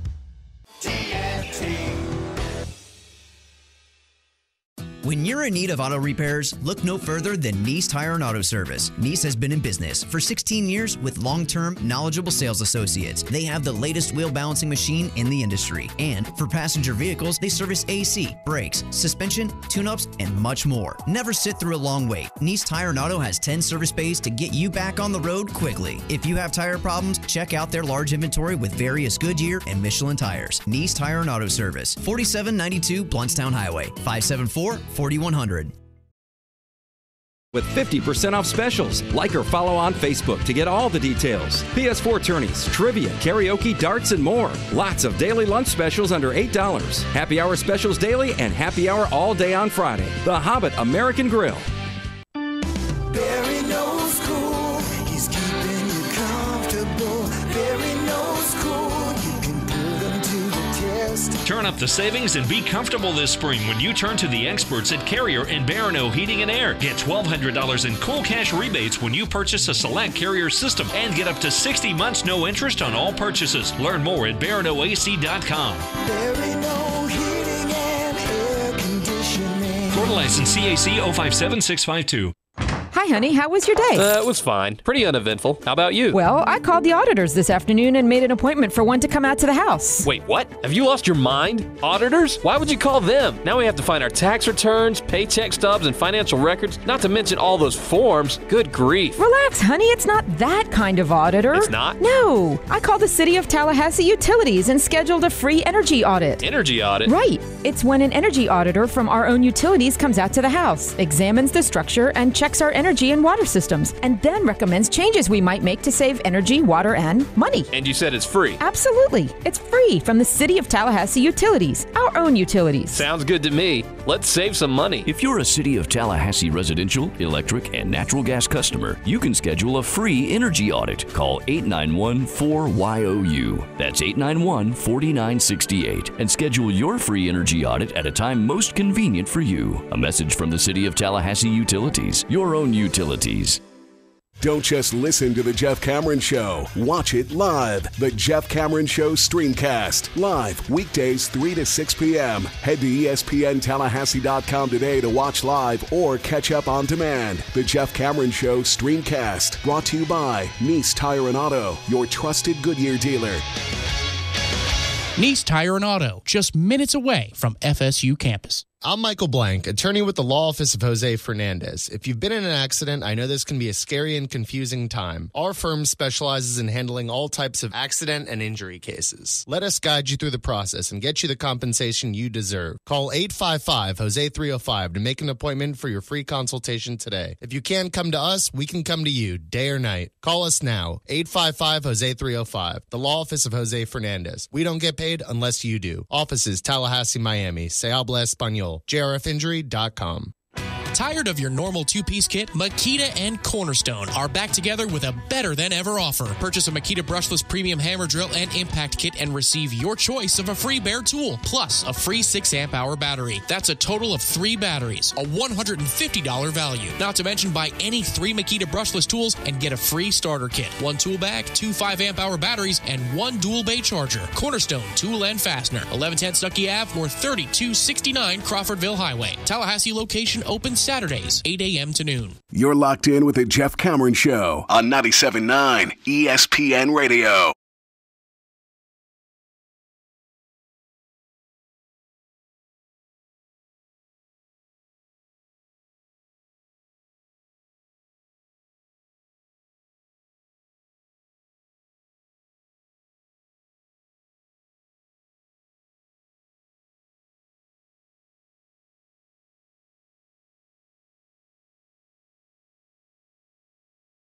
And I marvel at these numbers. It's not just a feeling, Tom, from watching a few games during the course of a year, but rather backed up by these numbers. You know how we were talking last season as the year went on, but Joe Flacco bet on himself.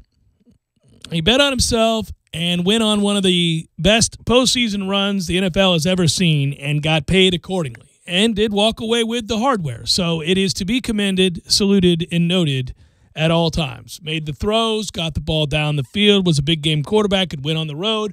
All these things that led to that magical season when he said, I'm not taking your offer. I'm going to play this thing out. I'm going to get paid. And he got paid and decided he never cared to practice hard again, care one iota about being a decent quarterback in this league at all. The danger of paying a man his money. Because these numbers will tell you why they desperately moved up just to acquire Lamar Jackson, who is no doubt a project. May work, may not. My guess is it won't. I'm rooting for him to make it because I like to see a difference in style of play at the quarterback position. Joe Flacco averaged an NFL worst 5.7 yards per attempt a year ago. 5.7. In addition to that, they owe Joe Flacco, at least in terms of the cap hits remaining on his current contract. And there are worse elements of these statistics that Joe Flacco has rolled out over the last 2 years than just 5.7 yards per attempt. For a guy who's known to get the ball down the field, no longer chooses to do so. Yes. He also is in love with the tight end. He throws to it now more than Alex Smith does. What happened to the guy that made you defend all aspects of the field, challenged every element of what you do defensively, to check down Charlie, I'm only going to throw to a tight end? Sweet Jesus, Joe. 2018, $24.75 million if they want to part with Joe Flacco. That's the cap hit. In 2019, if they go, okay, we're further along in this contract, $26.5 million. In 2020, $28.25 million remaining on the current contract, cap hit. 2021, you might think, we'll get a reprieve at some point. $24.25 million if you want to say, Joe, it's been real. Thanks for the Super Bowl. You've been crap ever since. They're stuck Well, if they say goodbye and he has to play somewhere else for a year, guess what's going to happen? He's going to light the world on fire. He's going to throw the ball back and down go get the field. next contract. He may not. He may have his and the money. Cincinnati Bengals are proud to introduce our replacement for Andy Dalton It with is- a 7-year guaranteed deal. Please welcome Joe Flacco. Oh, I just marveled at that. I thought, my goodness gracious, Joe Flacco, you just said screw it. And for the successes, Marvin Lewis, we've extended you for 10 more years. That is unbelievable. Quarterbacks, of the 5 quarterbacks taken in the first round Thursday, 4 were selected after a trade up.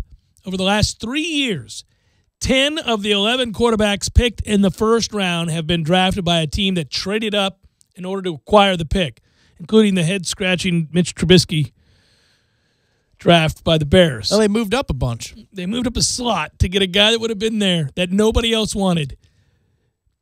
Okay, Baker Mayfield, Browns, number 1, pick acquired from, not available, doesn't count. Here we go. Here are the rest. Sam Darnold, Jets, pick acquired from, Colts. Josh Allen, Bills, 7th overall, pick acquired from, Tampa Bay Buccaneers. Josh Rosen, 10th, Cardinals, good pick. Pick acquired from, the Raiders. 2017, Mitch Trubisky, pick acquired from, the 49ers. He was selected 2nd overall. 2017 draft, Patrick Mahomes goes to the Chiefs at 10, acquired from the Bills. 2017, Deshaun Watson comes from the Browns. Could have had Deshaun Watson. Said they traded it away to the Texans. He goes at number 12. Jared Goff went number 1 to the Rams in 2016. That was a pick acquired from the Titans. Carson Wentz went number 2 in a pick acquired from the Cleveland Browns. So Deshaun Watson or Carson Wentz, lest we forget, were there to be had for the Browns, 2016, 2017, respectively. Reminds me that there's a lot of young quarterbacks coming up, and they're going to be starting for the next 2 to 3 seasons, and it might be awful, and it might make the league even worse. Paxton Lynch went 26th overall to the Broncos in a pick acquired from the Seahawks. So there are your selections. Now, of that group, quickly, Baker Mayfield, we shall see. I'm really in the middle more on Baker Mayfield than I've been almost any other quarterback taken that high. I really can see it both ways. And I don't usually sit around in limbo on these quarterbacks. I'll tell you if I think they're going to be good or bad. I don't know, because there are things that he does very well that do translate, absolutely translate to the league. Accuracy from the pocket and having an understanding, pre-snap concepts, all of that, being able to read defenses. He proved that time and again. It's advanced. 6 feet tall. College system, yes. I mean, it'll be interesting to see with Baker Mayfield. Sam Darnold, yes or no 4 years from now? Good starter in the league? No. I agree. Josh Allen?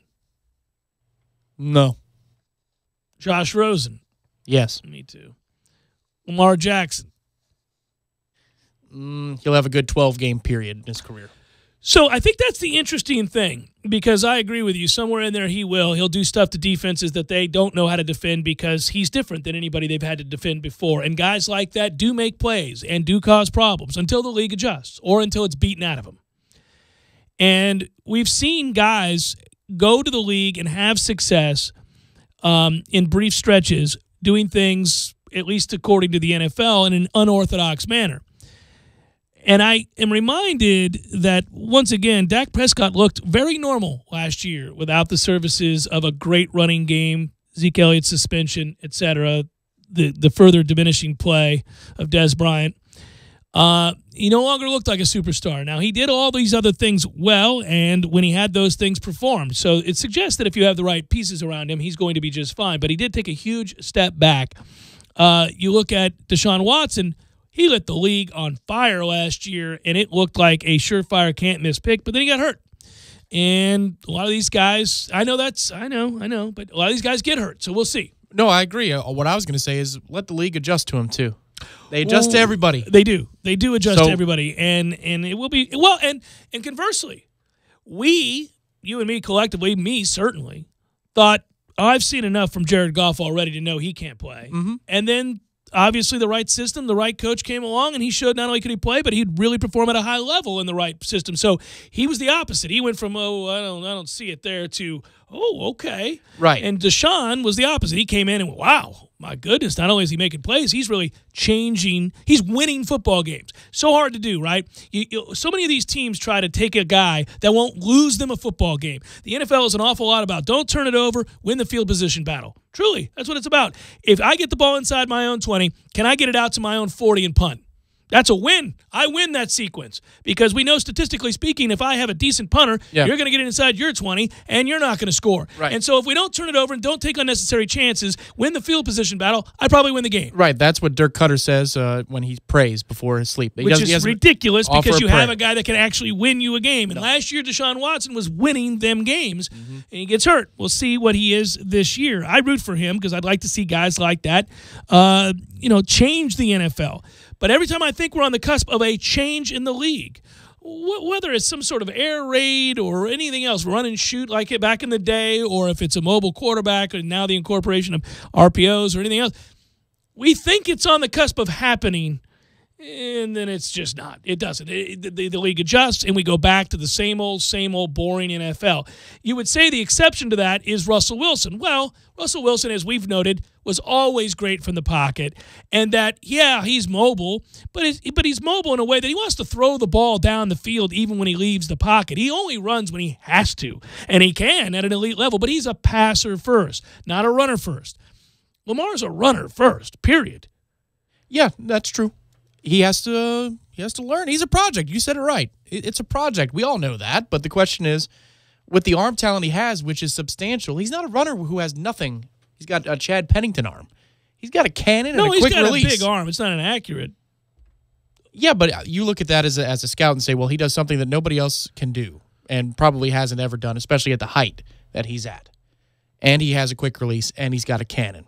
Give me a chance to work with that guy. Oh, yeah, you would want to work with him. You'd want to work with him. Even if the odds are against you, you'd want to work with him. Because what is it, 1 out of 5, 1 out of 4 chance that it works? But if it does, then he's transcendent. Well, I might go to Canton. Right. He might carry me to Canton. I'm going to give him credit, too. I want to give him a lot of credit. He cracked me up. He stuck to his guns and said, I'm a quarterback. I'm not even going to come to you and work out for you if you want to try me out at wide receiver or something. I'm not doing that. I am a quarterback. I appreciate that. Okay, fine. You limit your opportunities, but you are sticking to your guns. You're telling everybody I'm a quarterback. I haven't played wide receiver. I'm not doing that. All right, fair enough. But he also made me laugh because he had a humble brag at the draft. When he's asked about the Ravens moving up to get him, and was he starting to worry or anything like that, and what was he doing as he was falling down the board, he said, well, I was cheering other picks, and I was happy for other guys that I know and that over the years I've met through all-star camps and things like that.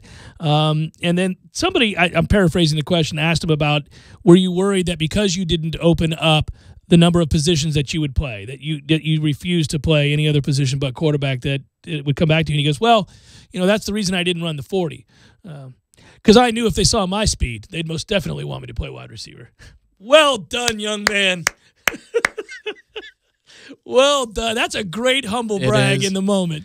It is, and I hope it works like you're talking about, because more variety, not less variety, is better for the game. And we're seeing it, bleed its way into the way at least offensive minds are calling the game of football now, and hopefully it sticks. With Deshaun, the funny part is I feel like I have to go play the other side. But, when he was at the tail end of his college career into the NFL draft, then early on in his rookie season when you're looking at, preseason indicators of is he comfortable, I've long thought he could be a good NFL quarterback, not this legend that he's become after being hurt. He had a couple of good games, really good games, a couple of them mop-up duty, or the game was out of hand, and now he's throwing touchdowns down the field left and right. He also has Nuke Hopkins, who is one of the most underappreciated receivers in the game. He's never had a quarterback to work with. It would be like Julio being discovered or something 2 years after he was drafted. But I have to play the other side here and say, just because he got hurt doesn't mean let's make this, a bigger fish than it was in the first place.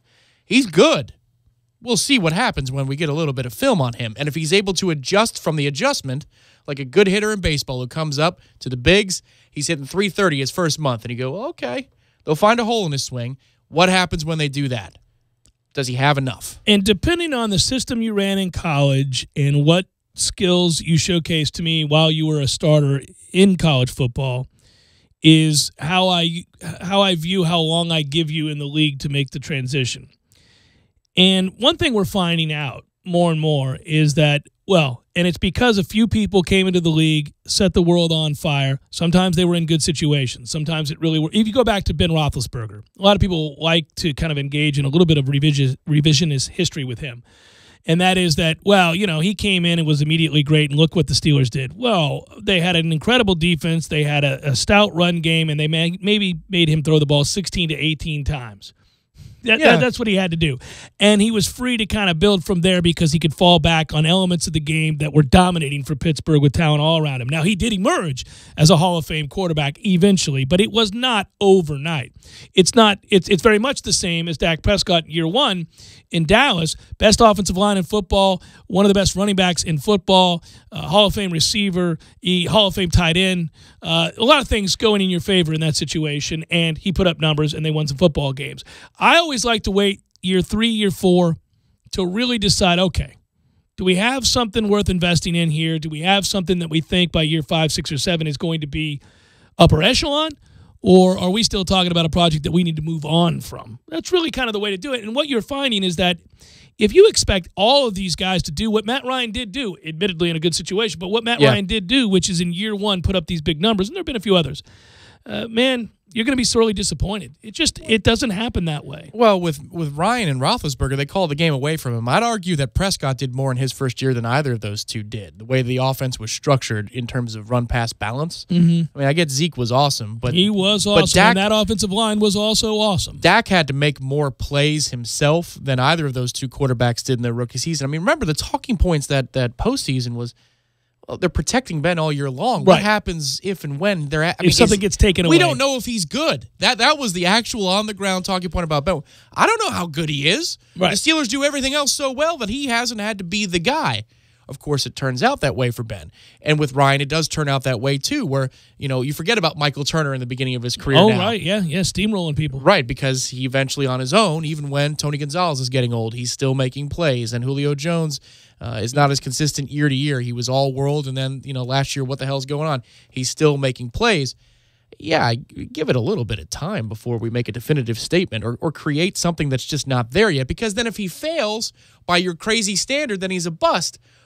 Nothing ever changed. He was the same quarterback. It's just you assign these crazy expectations to him out of nowhere. What they do, though, that's different, what you'll find, and I think this is true, when you read about the way that offensive coordinators or upper management looks at a quarterback that they draft and how they're evaluating whether to invest a ton of money moving forward, even if the product on the field hasn't resulted in wins and consistency, the kind you'd like to see.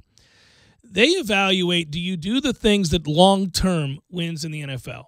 And a lot of that has to do with, can you read a defense? How quickly do you process information? Can you make all the throws? And do you check and write protections?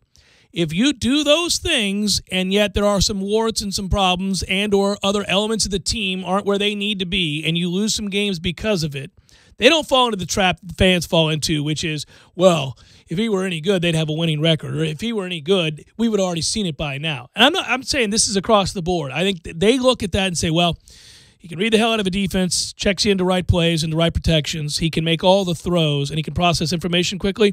We'll hold on to this guy. We'll hold on to this guy for a little bit longer and see if we can't get these pieces around him. And what's maddening, and to the point, I think we all pretty much agree that the most talented and consistently awesome quarterback in the National Football League is Aaron Rodgers. Yeah. And because of it, Green Bay wins a lot more games than by rights they should. He wins them a lot of football games. But Aaron Rodgers is instead winning Super Bowls, and he's the most talented quarterback in the league. It's proof, again, that if you don't, it's the ultimate team game. If you don't put the other pieces around him, guys can't single-handedly. We treat these quarterbacks like they're superhuman. They can't go and win the ultimate prize, at least not consistently. Rodgers has won a Super Bowl, but my God, I mean, he has had to suffer the label for a long time from people that, well, I don't know if he can win. What are you? Just look at his play. If you're to argue about Peyton Manning's greatness, the best argument you can make is the year he got hurt. They went to hell in a handbasket. They picked number 1 overall in the next year's draft. And it was the same team that he was winning 11 to 14 games with the previous few seasons. It's that's where that dude was a combination of truly offensive coordinator, quarterback, play caller. Right.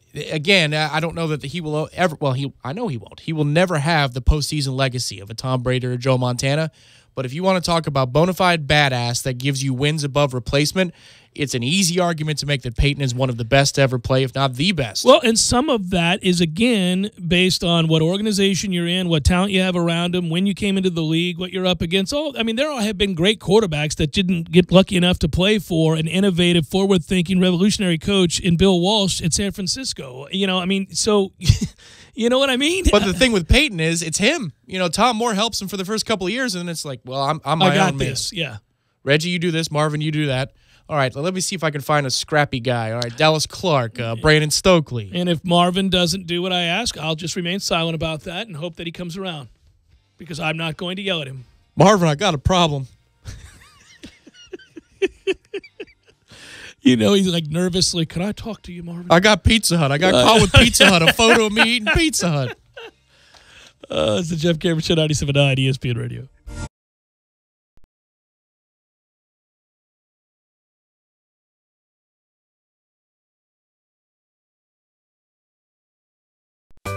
Sorry, boys, I did not have time to pack. We got this. It's right here, guys. We got this. I thought I could handle it. We got this. Moving doesn't have to be a hassle. Call us first at 2 Men and a Truck. No matter the move, home or business, we'll make it a smooth one. I forgot something. We got this. Landowners, your Mahindra dealer is ready to help you save during Mahindra's Red Tag Sale. Enjoy up to $7,900 in tractor cash back and savings, or utility vehicle savings up to $1,700. Plus, Mahindra's industry-leading warranties still come standard. So hurry in for Mahindra's Red Tag Savings.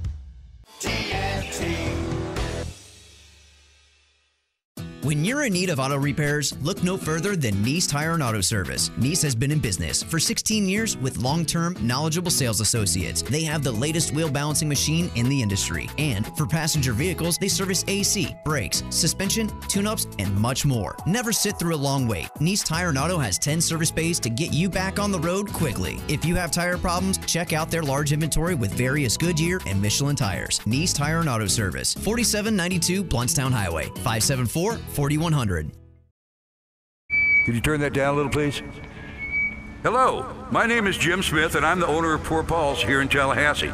First, I want to thank you all for stopping. I'm sure you're wondering why I'm here on the Capitol steps and why I don't have any clothes on. Because you're a pervert.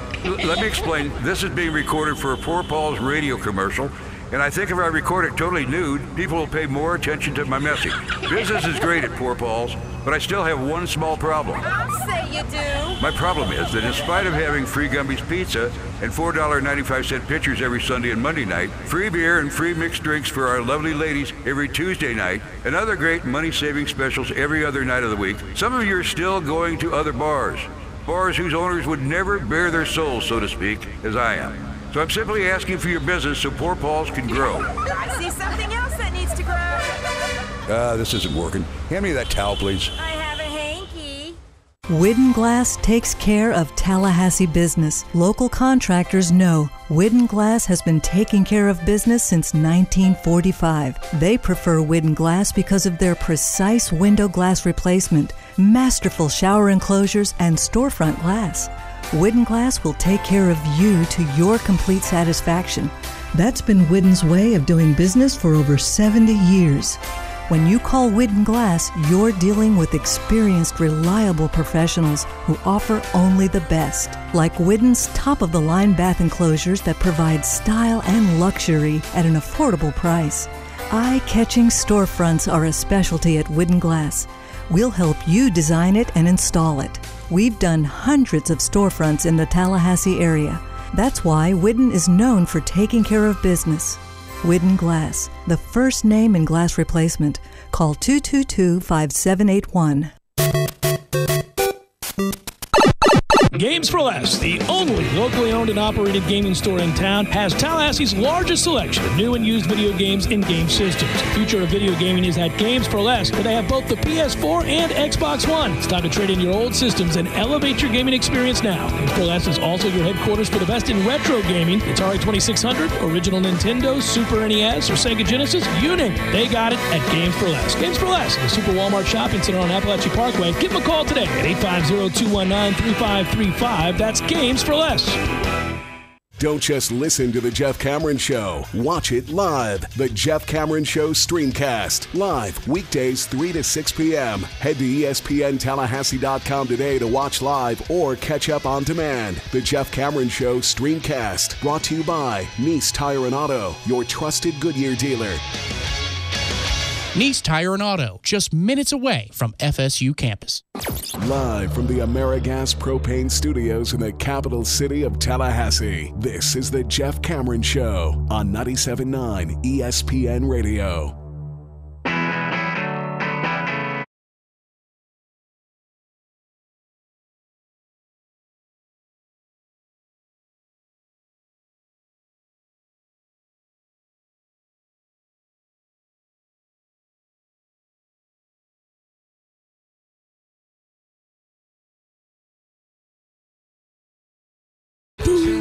Hey, tomorrow's May.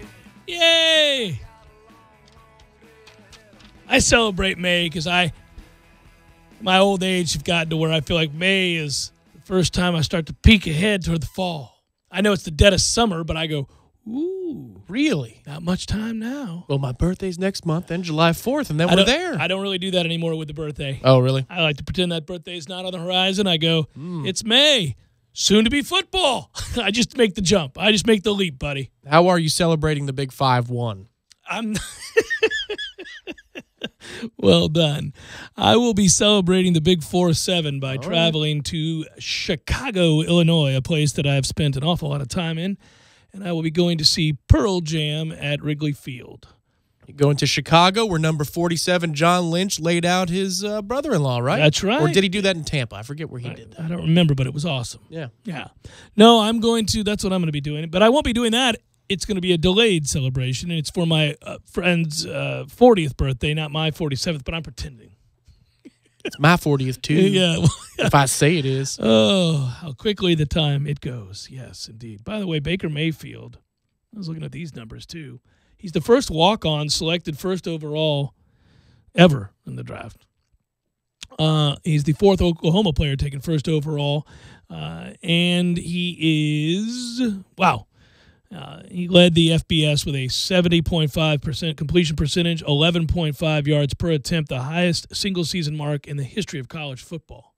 Well, and in that conference, too, they'll rack up some yards per attempt. They will. And thus you didn't see any defensive players drafted in the first round of the Big 12.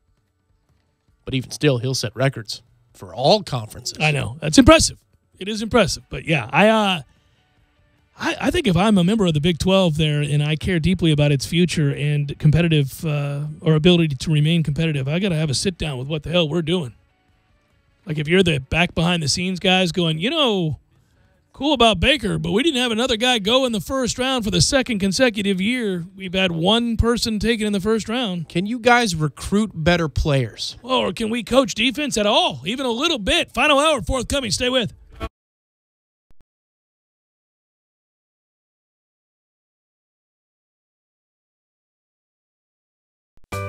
Sorry, boys, I did not have time to pack. We got this. It's right here, guys. We got this. I thought I could handle it. We got this. Moving doesn't have to be a hassle. Call us first at 2 Men and a Truck. No matter the move, home or business, we'll make it a smooth one. I forgot something.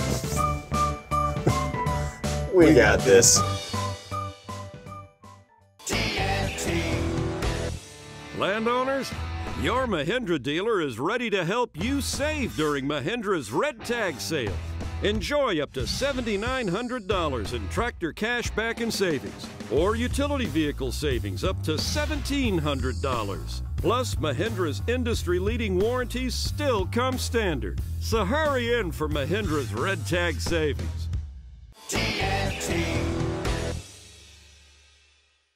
When you're in need of auto repairs, look no further than Nice Tire and Auto Service. Nice has been in business for 16 years with long-term, knowledgeable sales associates. They have the latest wheel balancing machine in the industry. And for passenger vehicles, they service AC, brakes, suspension, tune-ups, and much more. Never sit through a long wait. Nice Tire and Auto has 10 service bays to get you back on the road quickly. If you have tire problems, check out their large inventory with various Goodyear and Michelin tires. Nice Tire and Auto Service, 4792 Bluntstown Highway, 574-4100.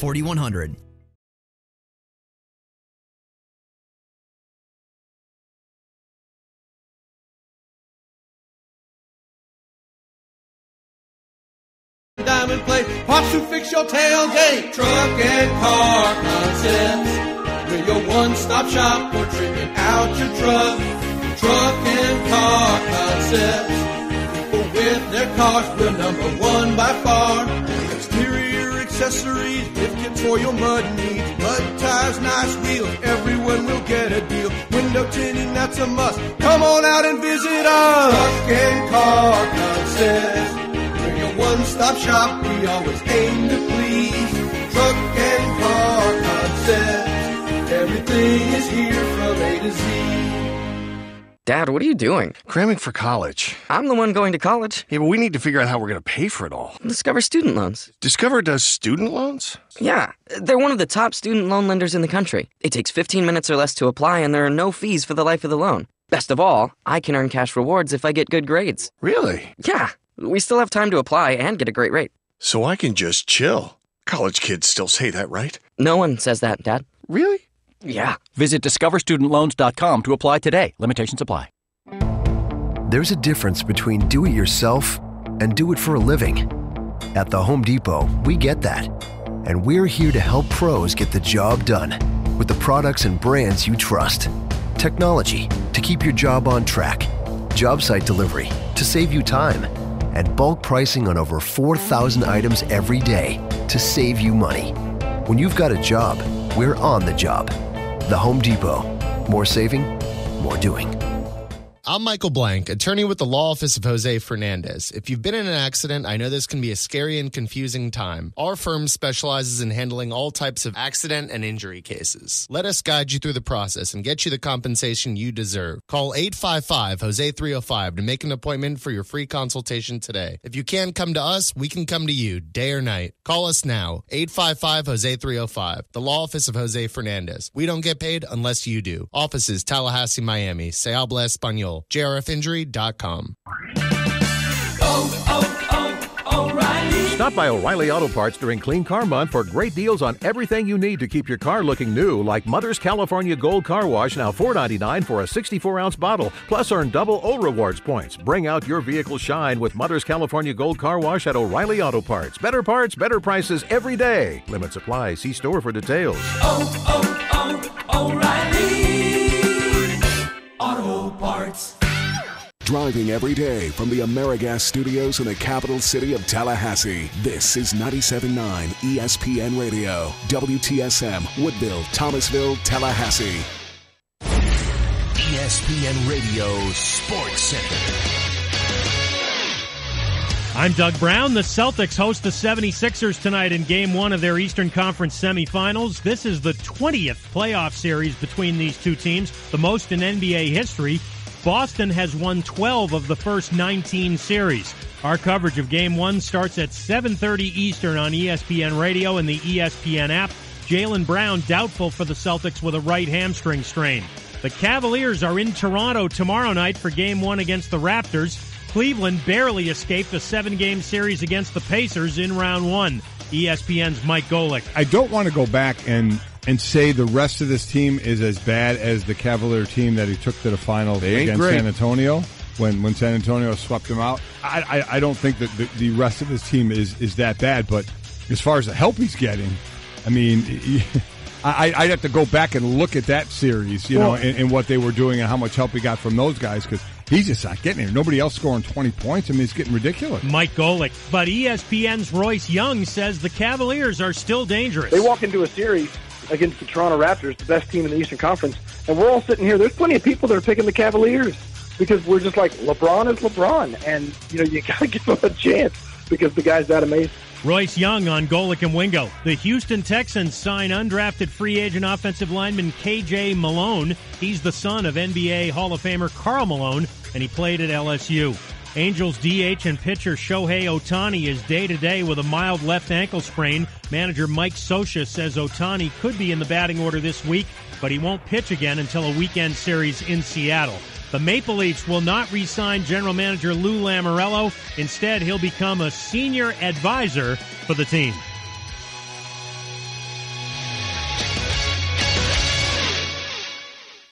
Live from the AmeriGas Propane Studios in the capital city of Tallahassee, this is the Jeff Cameron Show on 97.9 ESPN Radio.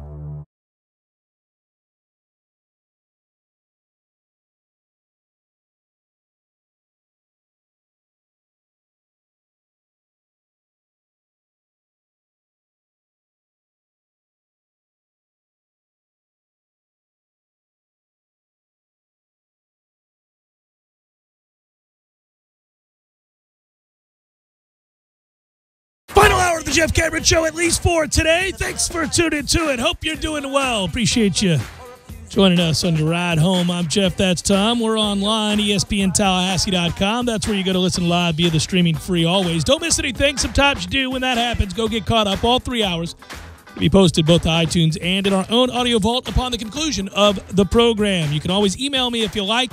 JCS at 979ESPNradio.com. On Twitter, it's at JCameron Show. It's also at 979ESPN Radio. If you want to watch the show Periscoped, you can also go to YouTube, type in ESPN Tallahassee. Been recapping a lot of what went on with the draft. Obviously, also over the weekend, Florida State takes 2 of 3 from Miami. Would have been nice to have the sweep, get that record out of the way for Coach Martin. By the way, congratulations to Coach Martin for tying Augie Garrido for most wins all time in college baseball history. The next win, we would like to believe, will happen against Clemson this weekend in a Saturday, Sunday, Monday series. If it happens, he'll move ahead of Augie Garrido and lead to the all-time list. Something to be proud of, to be sure. The team's, short of yesterday, playing good baseball lately, and we'd like to see this continue as a trend, much the way we did last year, where the end of the year play exceeds that of the first half of the season and begins to give you hope that the postseason will result in yet another trip to Omaha. We didn't talk to you on Friday, had Friday off after we had the Thursday night festivities, the draft as it's known. We did that at Bumpa's, Local 349, Capital Circle Northeast. Good times at Bumpa's. Food's delicious. By the way, I got the Eurosport is what I think they're called, wings. Got a little something to them, Tom. Yeah, you were mentioning that in the process of eating them, that, they were taking a toll. They did. I liked it because it wasn't a challenge that rendered the taste of the meat, indiscernible. It was something that you could, I taste that. That's good. But damn it, man, a little sip here. Got to think about this for a little bit, then I'll dive back in. So I was pleased. Food was good. Turnout was great. It was good to see everybody who showed up. Appreciate that. Appreciate all the fine folks at Bumpa's. If you haven't been by to see them, it's the old CJ's. The location is, anyhow. The way that place looks now is considerably different. And that's a good thing, as it's a clean joint. That's correct. It held the draft quite nicely, actually.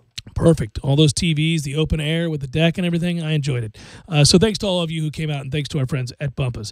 As for the draft, we look at the Noles that went and those that didn't. Congratulations to all involved now, including the undrafted free agents who didn't get signed, but we'll still have an opportunity. Their hopes and dreams to come true. We shall see if it happens or not, but I like the chances of a few of those guys to latch on and make a team. There's still an awful lot of talent there. As for everybody that got drafted, well, it was no surprise that Derwin James would go first, and he did. And he did fall, though, and I think he was frustrated by that, as you could imagine, but Derwin James ends up going to the San Diego Chargers, and I think back on Derwin's career, and I think he has the potential to end up having a very, very productive career in the NFL. He feels like he was asked to do some things that didn't allow him to showcase all of his abilities, especially in the secondary and coverage, and that hurt his draft stock, that they asked him to play up around the line of scrimmage in the box against the run because he was so effective at that. He also rushed the passer. You know what? Use it as a chip on your shoulder, whatever it might be. But falling to San Diego, there could be worse fates. I can remember doing work for War Chant when you would do the War Chant reports, and you still do those with Gene and Ira. Mm-hmm. And you guys talking about this freshman and Derwin James, who was the highest-rated safety in the history of the Rivals rankings, and how he is as advertised. He is going to be a freak of nature. As long as he's healthy, that's exactly what he will be. And it's true. His freshman year did not disappoint. In fact, I think in some ways it might have ruined the rest of his career because of all the potential he showed in so many different places that when he got hurt in his sophomore year, you felt detached from the hype, and then last year we lost so many games it didn't really matter. But here is a great experiment, right, about coaching, preparation, what he was asked to do in scheme.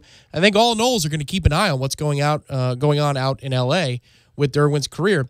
It would seem as though that schematically... I said San Diego twice, didn't I? I think you did. I think I forever will. I don't think they can ever be the Los Angeles Chargers. My bad. Continue. They're Culver City or wherever they are. It's a nice place. Yeah. Anyway, the scheme for Derwin, it fits nicely. So if he's going to succeed in a system, this would be one that kind of caters to his strengths about being around the line of scrimmage and then obviously allowing him to cover the slot receivers. We're going to keep an eye on this guy. Even though he's out on the West Coast, 4 o'clock game is a nothing game. Whoa, well, you got Raiders and Chargers. It's good uniforms, and let's see what Derwin's doing out there.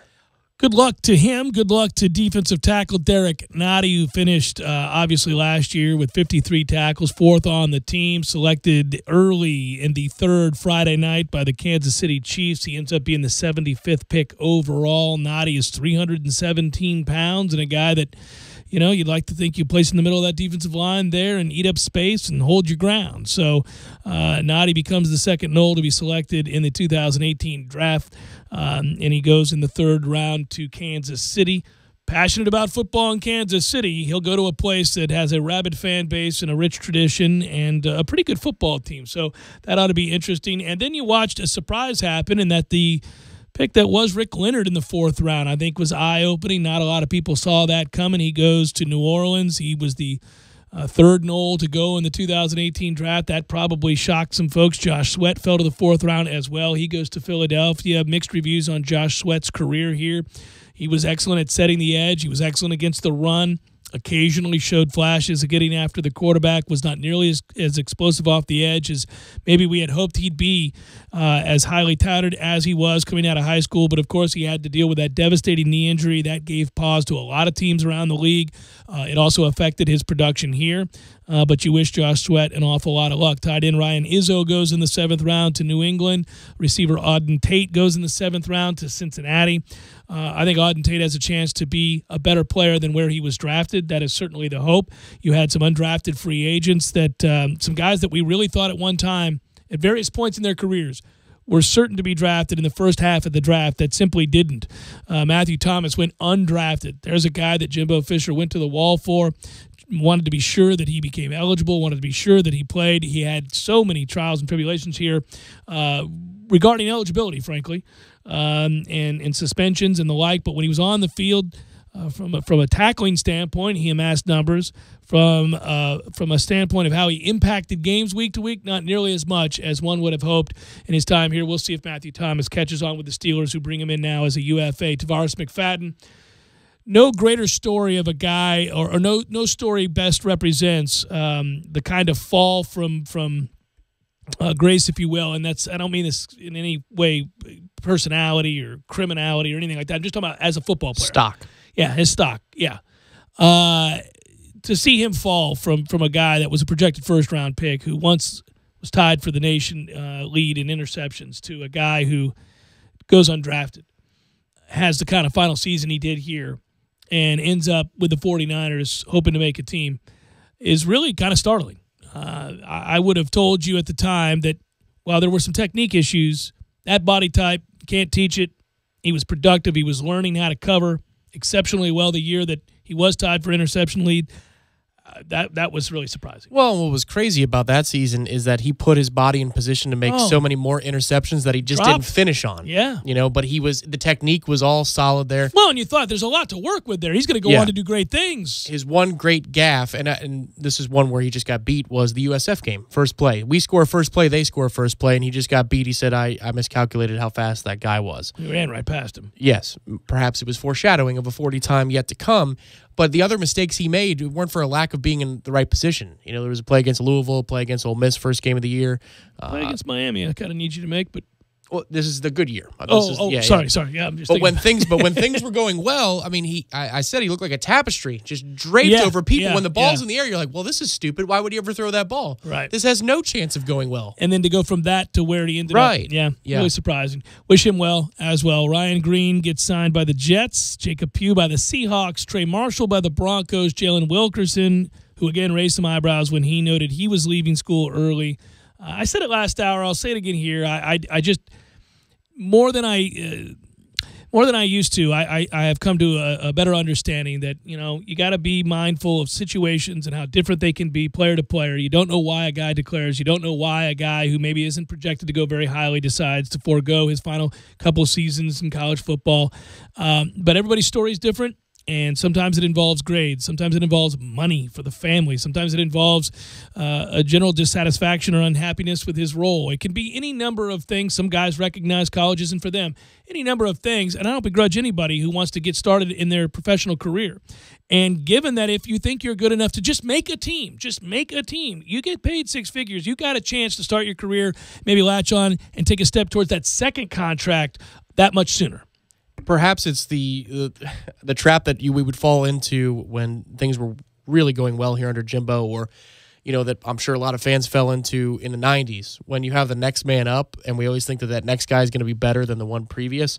But I really thought he had a big role to play here when he was in for his 15 to 20 snaps a game. Jalen was a nice player, so hopefully he affects the game at the next level enough that he's a rotational player. But even still, the practice squad does pay a lot of money if that's the route you're going to go to. There's always Canada and other football leagues as well. The draft went as follows. You know that. Baker Mayfield, it's, I guess, what the Browns do. That's a boomer bust pick, right, though? I will say that. I feel like Baker Mayfield's either going to be really good or really bad. Okay, so how about put it this way. If they could have had either Allen or Mayfield, wouldn't you rather have gone with Mayfield? If you had to choose between the two, you want to at least go all in with Mayfield, or do you want to take the rocket arm of a kid who hasn't been accurate his whole life? Yeah, one of the things that is interesting about Josh Allen is he's got the big arm and is physically the most gifted of those quarterbacks in terms of sheer size and strength.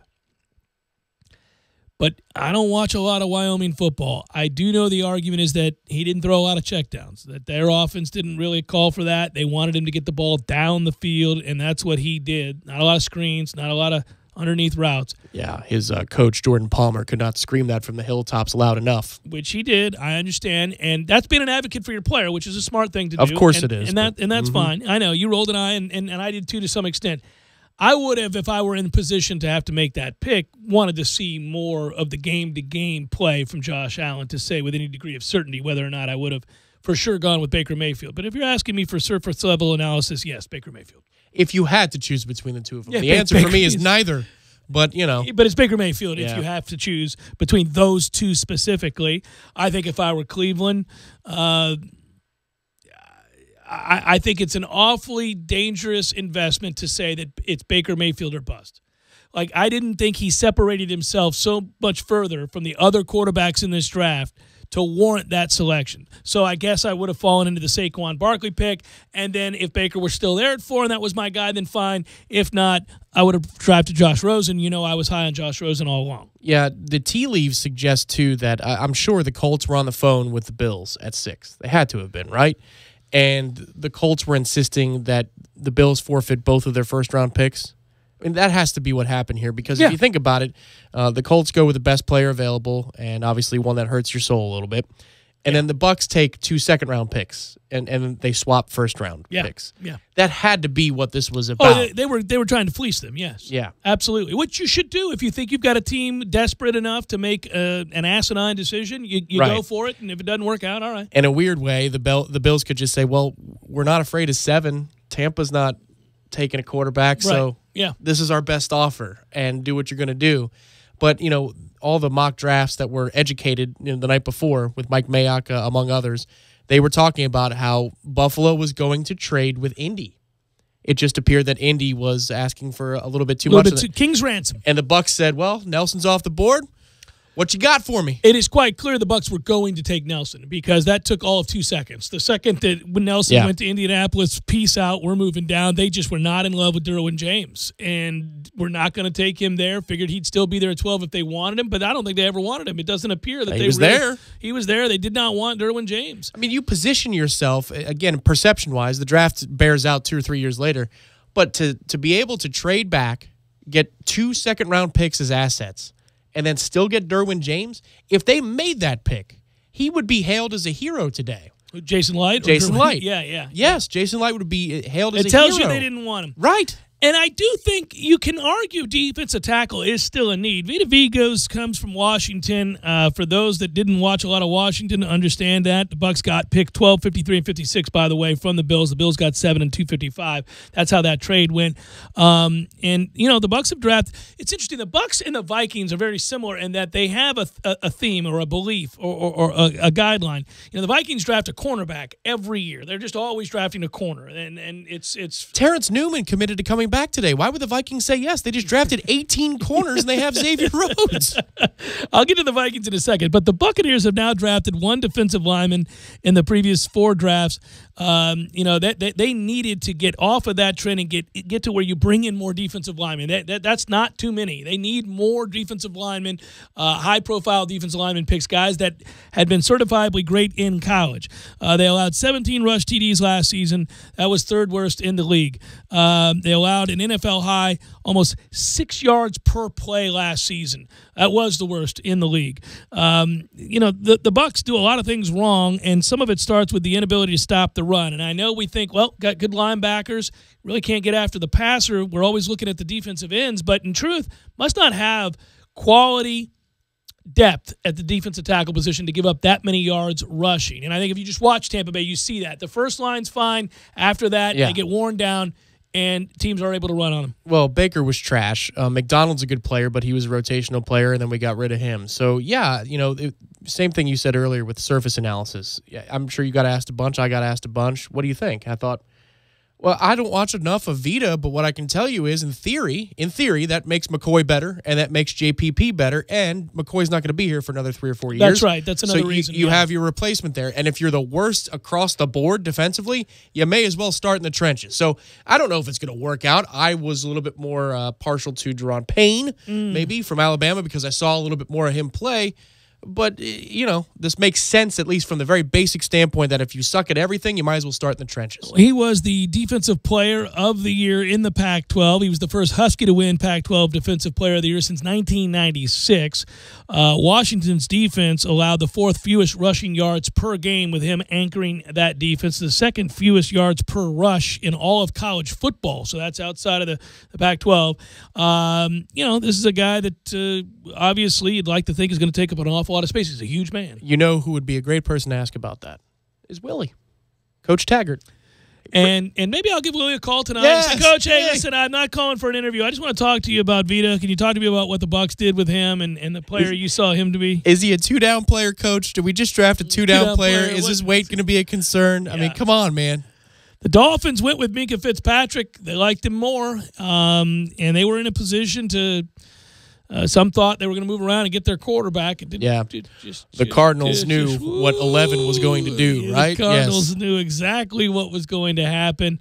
This is the 10th straight year an Alabama player got chosen in the first round. There's no surprise there. The first time that the Dolphins have taken a defensive back in the first round since 2009. That year they took Vontae Davis.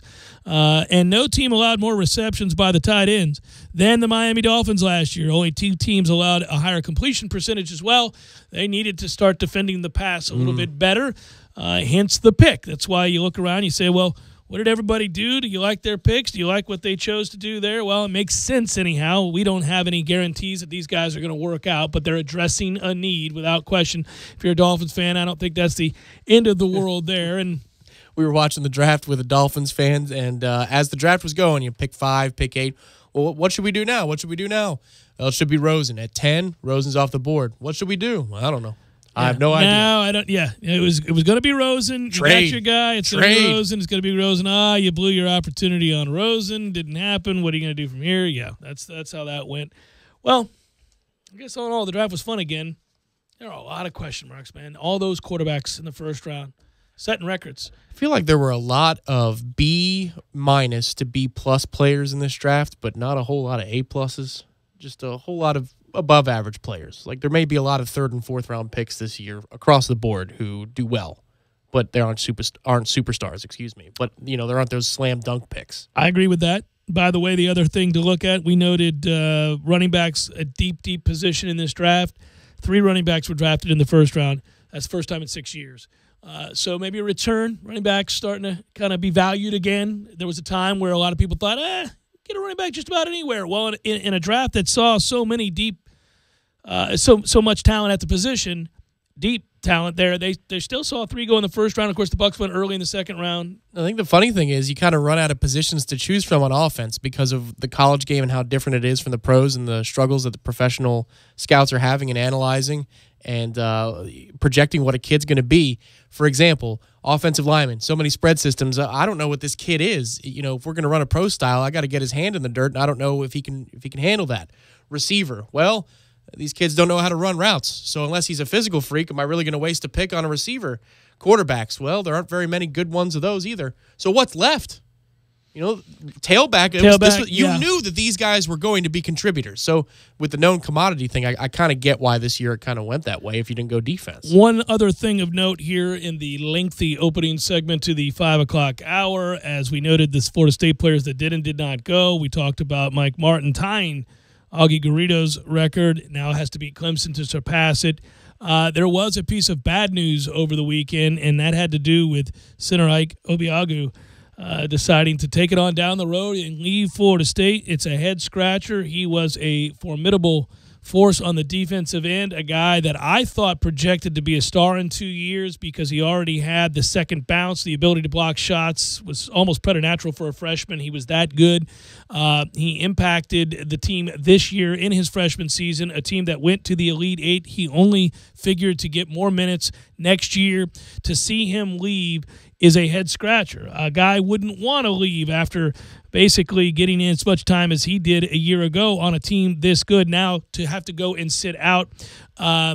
Did some inquiring, asked around, and I'll just say that without going into an in-depth analysis or conversation about it, it does appear that he's getting advice from a handler who wanted more for him, wanted something different at the very least, and thus had asked that maybe he transfer, and that's just a damn shame. I know that in the world of college basketball, when you hear the descriptor handler, you get very nervous because that's not always a guy that's necessarily thinking about what the young man wants, but rather what he thinks he should have, and sometimes living vicariously or for a paycheck.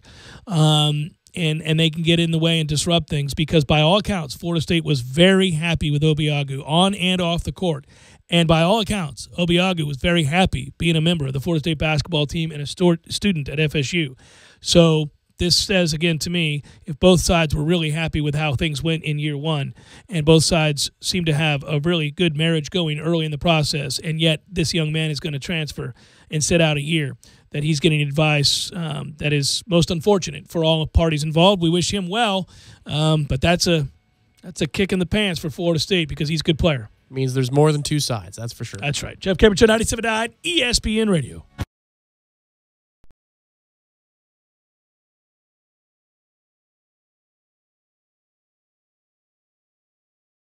When you're in need of auto repairs, look no further than Nice Tire and Auto Service. Nice has been in business for 16 years with long-term, knowledgeable sales associates. They have the latest wheel balancing machine in the industry. And for passenger vehicles, they service AC, brakes, suspension, tune-ups, and much more. Never sit through a long wait. Nice Tire and Auto has 10 service bays to get you back on the road quickly. If you have tire problems, check out their large inventory with various Goodyear and Michelin tires. Nice Tire and Auto Service, 4792 Bluntstown Highway, 574-4100. Sorry, boys, I did not have time to pack. We got this. It's right here, guys. We got this. I thought I could handle it.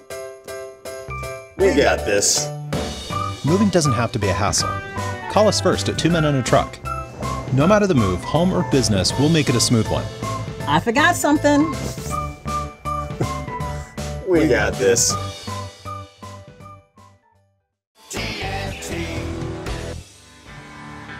Smoother, bolder, sharper, comfier, smarter, fiercer, tougher, stronger, longer, greater, prouder. Gravely Zero-Turn Mowers.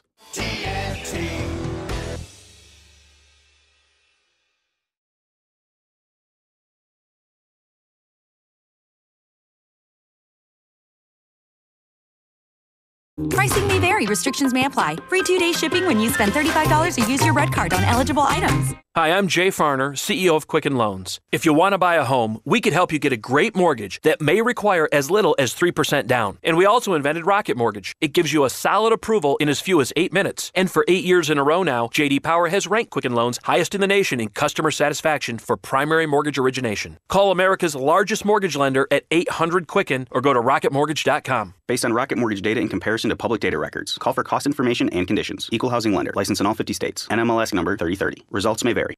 At Wharf Casual Seafood, the coast is here. Caribbean specials are here for a limited time. Conch fritters for only $7.99. Jerk mahi-mahi for $16.99. Wharf Casual Seafood. Costco Shopping Center off Mahan and in Bannerman Crossing. Online at wharfcasualseafood.com. Barry knows cool. He's keeping you comfortable. Barry knows cool. You can put him to the test. Turn up the savings and be comfortable this spring when you turn to the experts at Carrier and Barano Heating and Air. Get $1,200 in cool cash rebates when you purchase a select Carrier system and get up to 60 months no interest on all purchases. Learn more at BaranoAC.com. Barano Heating and Air Conditioning. Florida license CAC 057652. Stop by O'Reilly Auto Parts during Clean Car Month for great deals on everything you need to keep your car looking new, like Mother's California Gold Car Wash, now $4.99 for a 64-ounce bottle. Plus, earn double O Rewards points. Bring out your vehicle shine with Mother's California Gold Car Wash at O'Reilly Auto Parts. Better parts, better prices every day. Limits apply. See store for details. O'Reilly Auto Parts. Don't just listen to The Jeff Cameron Show. Watch it live. The Jeff Cameron Show Streamcast. Live weekdays 3 to 6 p.m. Head to ESPNTallahassee.com today to watch live or catch up on demand. The Jeff Cameron Show Streamcast. Brought to you by Nice Tire and Auto, your trusted Goodyear dealer. Nice Tire and Auto, just minutes away from FSU campus. If you're even thinking about buying a new car or truck this year, right now, today is the time. And this is a savings on a car purchase you have been waiting for, Tallahassee. Today's final day of a $12 million massive automotive liquidation. For 500 cars, trucks, and SUVs, all priced to sell by the end of the day today at 8 p.m. 117 vehicles have been sold to residents of Tallahassee thus far. Today is your absolute last chance for unheard of savings. All sales are final. No reasonable offers will be refused. First come, first served. Banks will be represented for on-the-spot financing. Appraisers will be on hand to bid top dollar for your trade. Choose from over 50 remaining pre-owned vehicles. And remember, first come, first serve. And over 200 brand new vehicles remain. And all 2018 Nissans come with available 0% for 60-month financing with approved credit. See our ad in the Tallahassee Democrat. This event is taking place 0.3 of a mile from Costco on Mahan Drive in Tallahassee, Florida, on the lot of the Kraft Nissan dealership. All vehicles will be sold by 8 p.m. today. And remember, when it's over, it's over. You're listening to the Jeff Cameron Show on 97.9 ESPN Radio.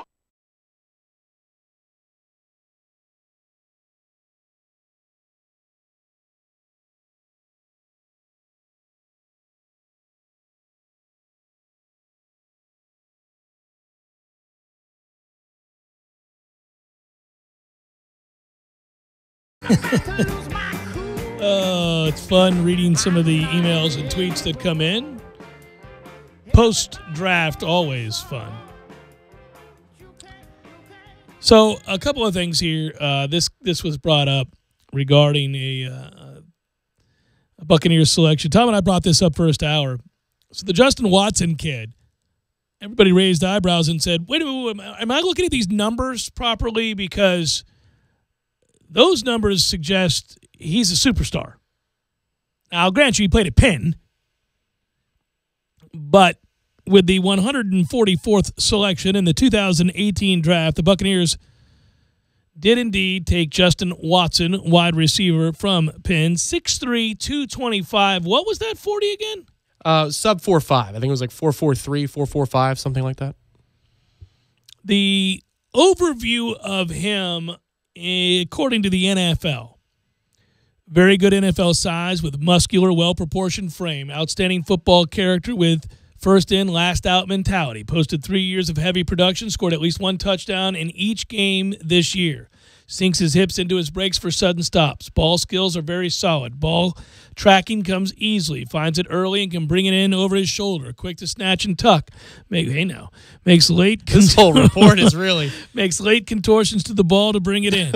Consistent to secure throws both high and low. Has awareness to drop feet near sideline. Ran a 4.4 40. Posted a 40-inch vertical leap. That was on his pro day. Weaknesses. Despite monster testing numbers, doesn't move with desired suddenness. Level of competition at cornerback didn't offer much of a challenge. Well, that's fair. That's fair. Yeah, well, we get that. Needs stronger upfield push into his routes. Has to prove he won't get glued to press off release. Needs to prove he can run more of the route tree. Room for improvement in setting up route breaks. Doesn't run with much elusiveness after the catch. So that would be straight ahead speed. He is not all that elusive, and they have some questions as to whether or not he can get off the damn line. That's what that said to me. Yeah, and a lot of it is needs to play against better competition so we can understand what he is or isn't, truthfully speaking. Big productive receiver with good football character cracked me up. There's some code in here. Mm-hmm. On both ends. The good football character and isn't as elusive as we'd like, screams big white receiver. Yeah. It just does, doesn't it? Like they're removing the athleticism, because there's all kinds of athleticism when you hear 6'3", 225, 440, 40-inch vertical. 40-inch vertical. So he's 40. He's an explosive athlete. And then they describe him as not as sudden as I'd like him to be. Not real sure he's going to make anybody miss. We're like, oh, I see where you're going, Teddy. I know what you're trying to tell me. Well, you don't have to say it to this guy. Is he a coach on the field too? Yeah. If you're 6'3" and you're running a 4.4 40 with a 40-inch vertical, yeah, I want you to run the 9. You don't have to make people miss in the end zone if you're jumping over them. I was going to say you and I are on the same page. At the very least, that's a red zone target, right? At the very least, yeah. And if he gets a little bit of NFL coaching, I'm sure there's a lot of classes at Penn that outdo classes throughout the country. But maybe the coaching and the development of a wide receiver isn't as high caliber as the NFL could offer. At Jay Cameron Show, just a second here, because I very, very rarely look up info on picks past the third round. Does this Justin Watson kid have to do a 4-year mission or something? How does a player with those numbers slip to the Bucs? Exactly. Yeah. I had never heard of the kid either. I mean, I'm not going to lie about that. I had no idea who he was. I didn't watch a down a pin football. Okay, so I had popped down to Tampa over the weekend, and at my parents' house, they get the Sunday paper. So I was looking at the numbers, and I remember seeing on Twitter that this kid was an athletic freak for a receiver, but I thought, maybe small or whatever. I was just kind of in passing. I saw that we got him. And so I on the sports page, I look at his little profile and the numbers. I go, that's a misprint. So I went to the internet to see if that was actually. Yes, I love it. Yeah. Yeah. I thought it was a typo. It just doesn't make sense. I mean, is this guy some sort of hardened criminal? Is he a white-collar criminal because he went to an Ivy League school? He went to an Ivy League school, yeah. What's going on here? I know. It is strange. It is strange. Well, I never saw him play it down at Penn, so we'd have to go back and look at footage because I'm sure there's obviously a flaw. A player who posts those kinds of freakish athletic numbers gets drafted higher, typically. Typically. Now, the problem is the highlights could look great, and it's like the kid who Penn, plays a bunch of private schools when he's in high school. And Right, it's, his name happened to be Randy Moss or something.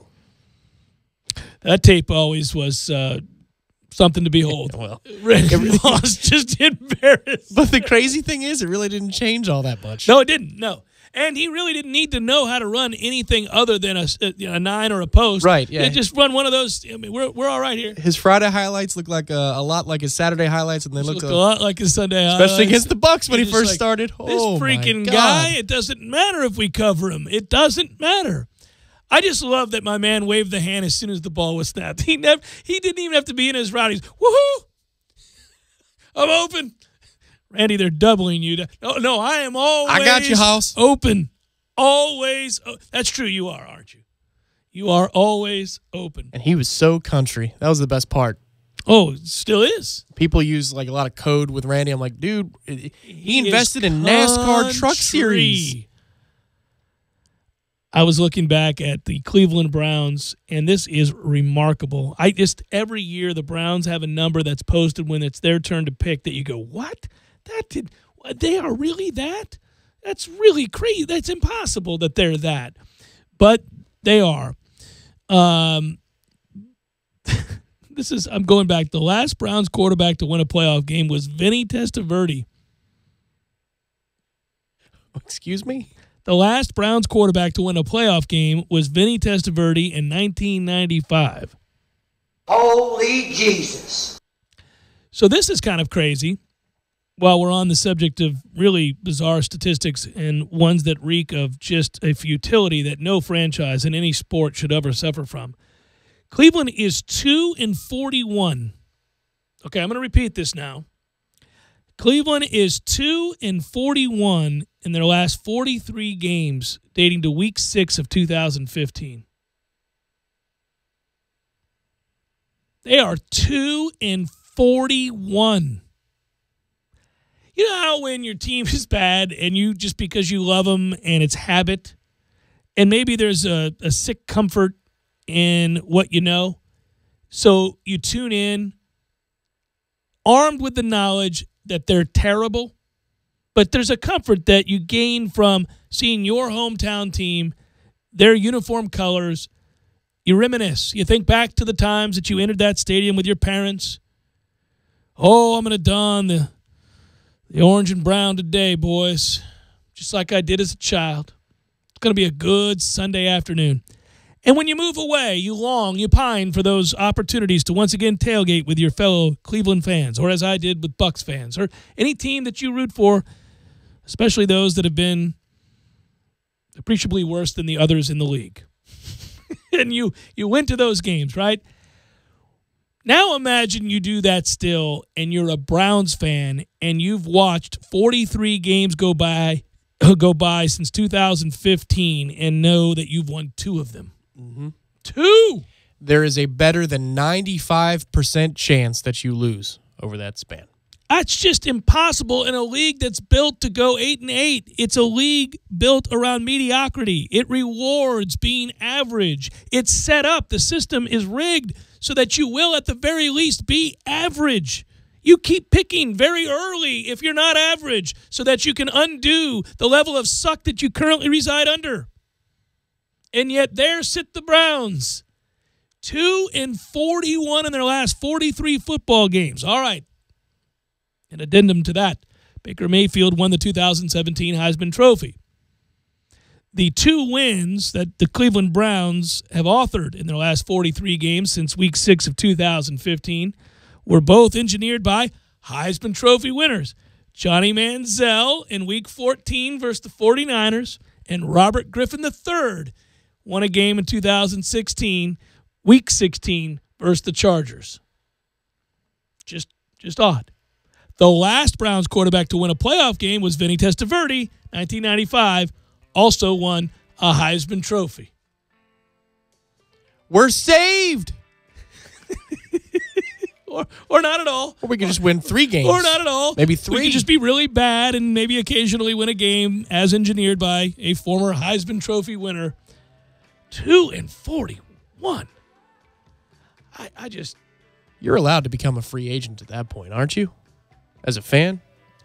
No, you're loyal. Unless they are lying to you or they're employing guys that are a menace to the city, endanger your family and friends by their mere presence in your city. They're endangering something by going 2-41. They're not endangering a win column, I can tell you that. That's public safety. There's going to be riots. If they haven't rioted by now, when the hell are they going to start? Instead, they celebrate that asinine team. They celebrated going winless. They lose so often, I forgot they went winless. I just thought, it's a nothing accomplishment for the Browns. This is what they do.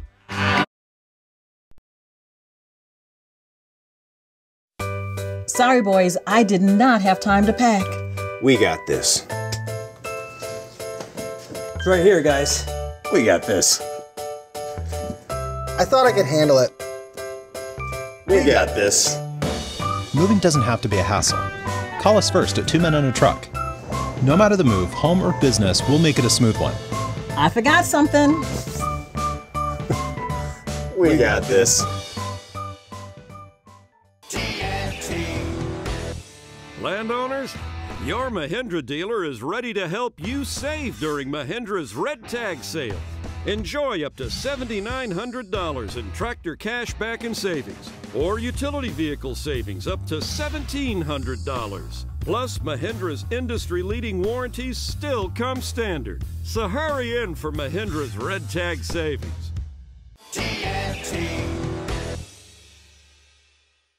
When you're in need of auto repairs, look no further than Nice Tire and Auto Service. Nice has been in business for 16 years with long-term, knowledgeable sales associates. They have the latest wheel balancing machine in the industry. And for passenger vehicles, they service AC, brakes, suspension, tune-ups, and much more. Never sit through a long wait. Nice Tire and Auto has 10 service bays to get you back on the road quickly. If you have tire problems, check out their large inventory with various Goodyear and Michelin tires. Nice Tire and Auto Service, 4792 Bluntstown Highway, 574-4100.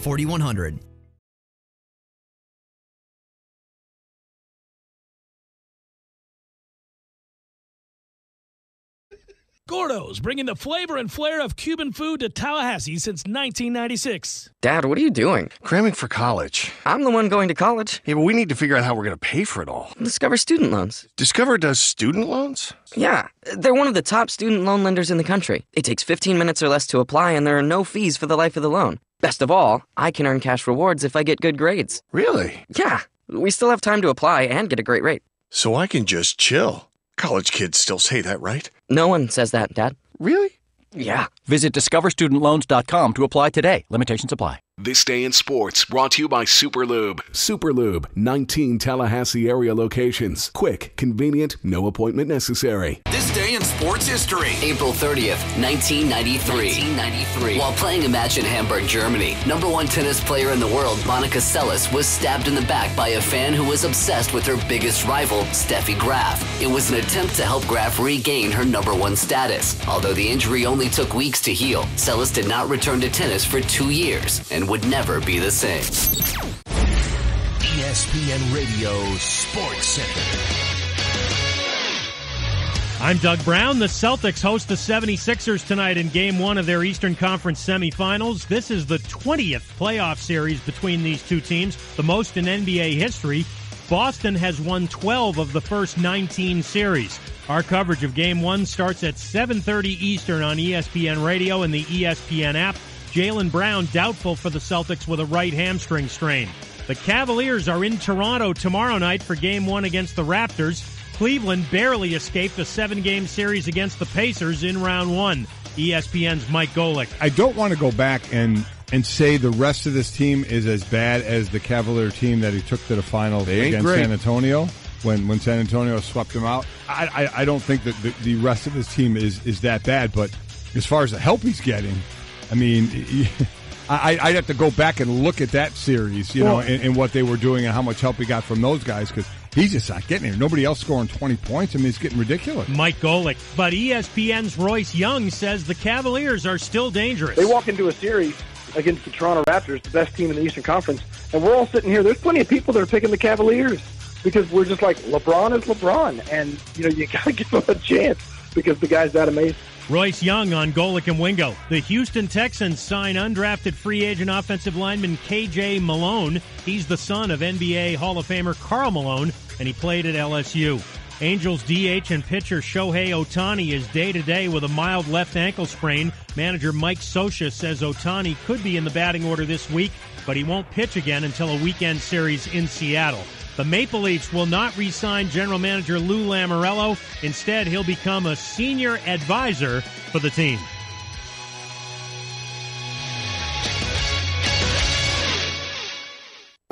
Live from the AmeriGas Propane Studios in the capital city of Tallahassee, this is the Jeff Cameron Show on 97.9 ESPN Radio.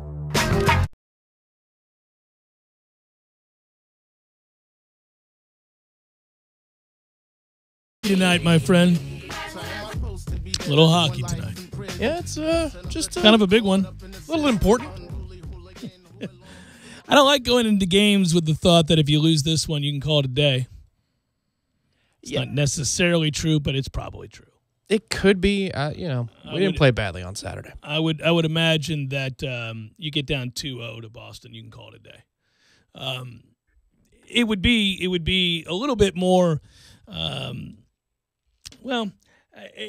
They can come back because we see this kind of stuff happen in the NHL. It happens a lot more than it does in any other league where you have series. It doesn't really occur in the NBA. Too many teams. There have been instances, but most of the time you see anybody get down 2-0, 3-0. You don't see comebacks in other sports. One thing I do like about the NHL is that it does happen, and it happens fairly frequently, that teams get down 2-0 or 3-1 and find a way to come back. Yeah, the hard part here is that these are two evenly matched teams, and I was talking about it last week that this series, and it's not the popular way to talk about it, it could go for one team or the other in 5 because they're so good that if they get a couple of bounces on top of how good they are, that it can actually be a short series. Sure. While everybody expects a classic 6 or 7 gamer, it can. They're gifted enough. Boston's first line and the Lightning have enough depth in scoring too. So it'd be disappointing for anybody who loves hockey, let alone us as Lightning fans, if that doesn't go at least 6. Because these two teams, because they've been so good all year long, almost mirroring each other with how good they've been, it would be just disappointing as a fan. I think the thing that happened on Saturday is their effort was professional and high level, but the energy passion side of it was a little bit lacking. You saw that Boston came off an emotional series, got a big lift, and they played like they were desperate for a couple of games, which they were. Tampa not really pushed to that point emotionally yet. So if the emotion can meet the professionalism. Well, I mean, damn it, dude. You give a one shot in 9 minutes and it's a goal. That's the way Boston's had it a little bit lately. Yeah, and the redirect with the stick work is something special there. Well, they did it to Toronto in Game 4 in their series. 2 shots over the course of 7 minutes, and they score goals on both of those shots. Yeah, incredible. The one I went, well, that's stick work for the ages. We're going to just do that, okay? You can't blame the goalie for that. I certainly didn't blame Vasilevsky. No, I just it's so frustrating to see somebody that skilled to make that. I mean, you want to yell that's lucky, but he's not lucky. That's not lucky. I mean, he's sizing it up the whole way. He's sizing it up the whole way. It's really quite ridiculous. Let's do probables for those that care anything about hockey and want to watch some baseball tonight. It's time for, how you say, with the pitching, probables? Rangers, Indians, Cole Hamels goes tonight for Texas. Trevor Bauer on the hill for Cleveland, Colorado, and Chicago. Kyle Freeland, John Lester. My Pirates have won 5 straight out of nowhere. We'll try to help you out tonight, Tom, with the Nats. We'll see. Jameson Taillon's been bad his last 2 starts. He faces the Nationals tonight in Washington against Tanner Roark. Yeah, for the most part, people who play the Nats are helping the Mets because the Nats they're 3-7 in their last 10. I hope we can do something for you. It's just that Taillon's last 2 outings, he's given up 12 runs. I don't know where that came from. He's due. Well, he is, and he was completely dominant his first 2 starts. So it's been polar opposites. We'll see if he can find it. I think he's tipping his pitches. Royals, Red Sox, Jason Hamill, Eduardo Rodriguez. We got Brewers, Reds, Chassin on the hill for the Brewers, Finnegan on the hill for the Reds. We got Phillies, Marlins, Jake Arrieta, Dan Straley. Rays, Tigers, Jake Faria. Jordan Zimmerman goes for the Tigers. Yankees, Astros. Ooh. All right, I will be watching. Sonny Gray, Charlie Morton. Good matchup there. Blue Jays, Twins. Aaron Sanchez, Lance Lynn. Dodgers, D-backs. Ross Stripling. It's a big man. Zach Greinke goes for the D-backs. And finally, Padres, Giants. Eric Lauer and Jeff Samardzija. That's a look at those. That showers out of the bump. So I walk on up to the doorstep. So, did you watch any of the other rounds in hockey? Did you watch any of the other games? Winnipeg, Nashville last night. That's what I was watching. Well, that's the heavyweight series. Yeah, that's a really good series. If you try out the Joe Bolts Fan podcast, part of the JoeBucksFan.com podcast network, you would have heard their host is a good guy. And he said that is the one. You know, on the East, there's a heavyweight fight. Yeah. And it's Winnipeg, Nashville. That those two teams play physical. They're skilled. Nashville more than Winnipeg. But also the atmospheres. Those are the two loudest barns, is what they say in hockey, in the sport. And so for this playoff series, I enjoyed watching that last game. The energy is just going to ooze onto the ice for every single game. It's fun. We had a lot of talk today about the draft. I'll leave you guys with a parting gift here as to how good Clemson is. So you remember last week I was talking about Clemson. The week before I was talking about Clemson. And we're talking about where we can get to and how quickly. I went ahead. Now that they are what they are. But I looked at the mocks because we're in that mode. I looked at the mocks for next year. Now, again, if you looked at the mocks at the end of last year, there were several players that were projected to go in the first two rounds that didn't get drafted this year. I mean, that's how... Oh, we had one of them. Yes, we did. That's how varied these things can be, and that's how unpredictable seasons are and players are and all of that sort of thing. But it is also an indicator, usually, of a depth of talent, especially if you have a group of guys in one particular area. And if you look ahead, Clemson should have Dexter Lawrence drafted it early in the first, top 5 pick, most people think. You go from there, of course, the Wilkins kid, who we all wondered why he chose to come back. He, too, on the defensive line. So 2 Clemson defensive linemen projected almost unanimously across the board in the top 10 for next season. That'll hurt your feelings. While we're on the subject of Clemson, they have an offensive lineman projected to go in the first round next year, and they have a 3rd defensive line. They're upwards of 5 Clemson players projected to go in the first round next year.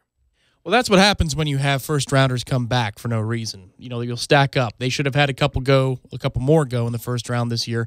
But considering the top 10 of next year's draft, assuming health is constant, you're going to have Oliver out of Houston, Bosa out of Ohio State, a couple of Clemson defensive linemen. If you've got a pass rush issue, this would have been the season for the Bucs to pick in the top 6 or 7 because you would have found a solution. You would have found an end. You would have found somebody. You're right. Absolutely. So at some point, Clemson will have to lose those players and come back to the field, and or maybe they'll just get poor quarterback play. Doesn't seem likely. But at this point, if you're wondering if as a Nole, and like everybody else in this conference is, what has to be done, who do you have to supplant, and how much work has to be done? Well, it's about recruiting in the trenches right now, as it always is, especially if you're going to catch Clemson. The consistent talking points out of those who covered Clemson's spring practice is the potential weakness is the offensive line. We have to hope and pray for that this year in order to be able to catch them sooner than later. But if that's their potential weakness, well, okay, you can have the greatest defensive line in the world, but if your O-line is a sieve, I mean, we had Derek Nottie last year who was pretty damn good, and it didn't matter because our offense couldn't stay on the field, or if they did, it was for a 6-minute drive, and then we end up with no points or 3 points. Yeah, the hard part is if your problem is offensive line and you're facing that defensive line. Yes, Clemson's offensive line could struggle, but I'd like to see us block Clemson. I'm wondering how that's going to play out. We were within a possession in that game last year with a worse offensive line than we'll have this year. I don't know if they'll be worse. I don't know that they'll be better. They might be the same. But I would say that you're right. For whatever reason, the lingering, devastation from a Saturday night at Clemson all those years ago has been what's enabled us to somehow still remain in their heads for that to be a close game. Because it never really should be those last couple of years. Really shouldn't be. And you're right, it has been. That might be the one thing that we're sitting around longing for regarding Jimbo's absence. At least he kept it close with Clemson. I don't think it's that bad, folks. I'm just teasing. I'm just noting. No. You could pick up a fumble inside the 10-yard line last year. That would have helped. My goodness gracious. And if you'd bothered to call the games so that my man wasn't getting decapitated in the first 8 minutes. That was that's the first half. If he ends up being a good, like really good quarterback here at Florida State, the turning point will have been the first half to the second half on the road at Clemson for James Blackman. I think that's true. The toughness he showed throughout last year will go a long way. It certainly went a long way in maybe winning over the faith and the trust of the locker room. And then specifically that, He throws a bad pick in the second half, of course, and Jimbo told you the next day that he just missed it. He just missed the read, and he had somebody on the other side of the play. Yeah. But if he quit the game, I wouldn't have blamed him after the first half. for fear of safety. And, I mean, good. It was rather brutal. Good work out of you, sir. Good work, Matthew. Be well tonight, everybody. We'll talk to you again tomorrow.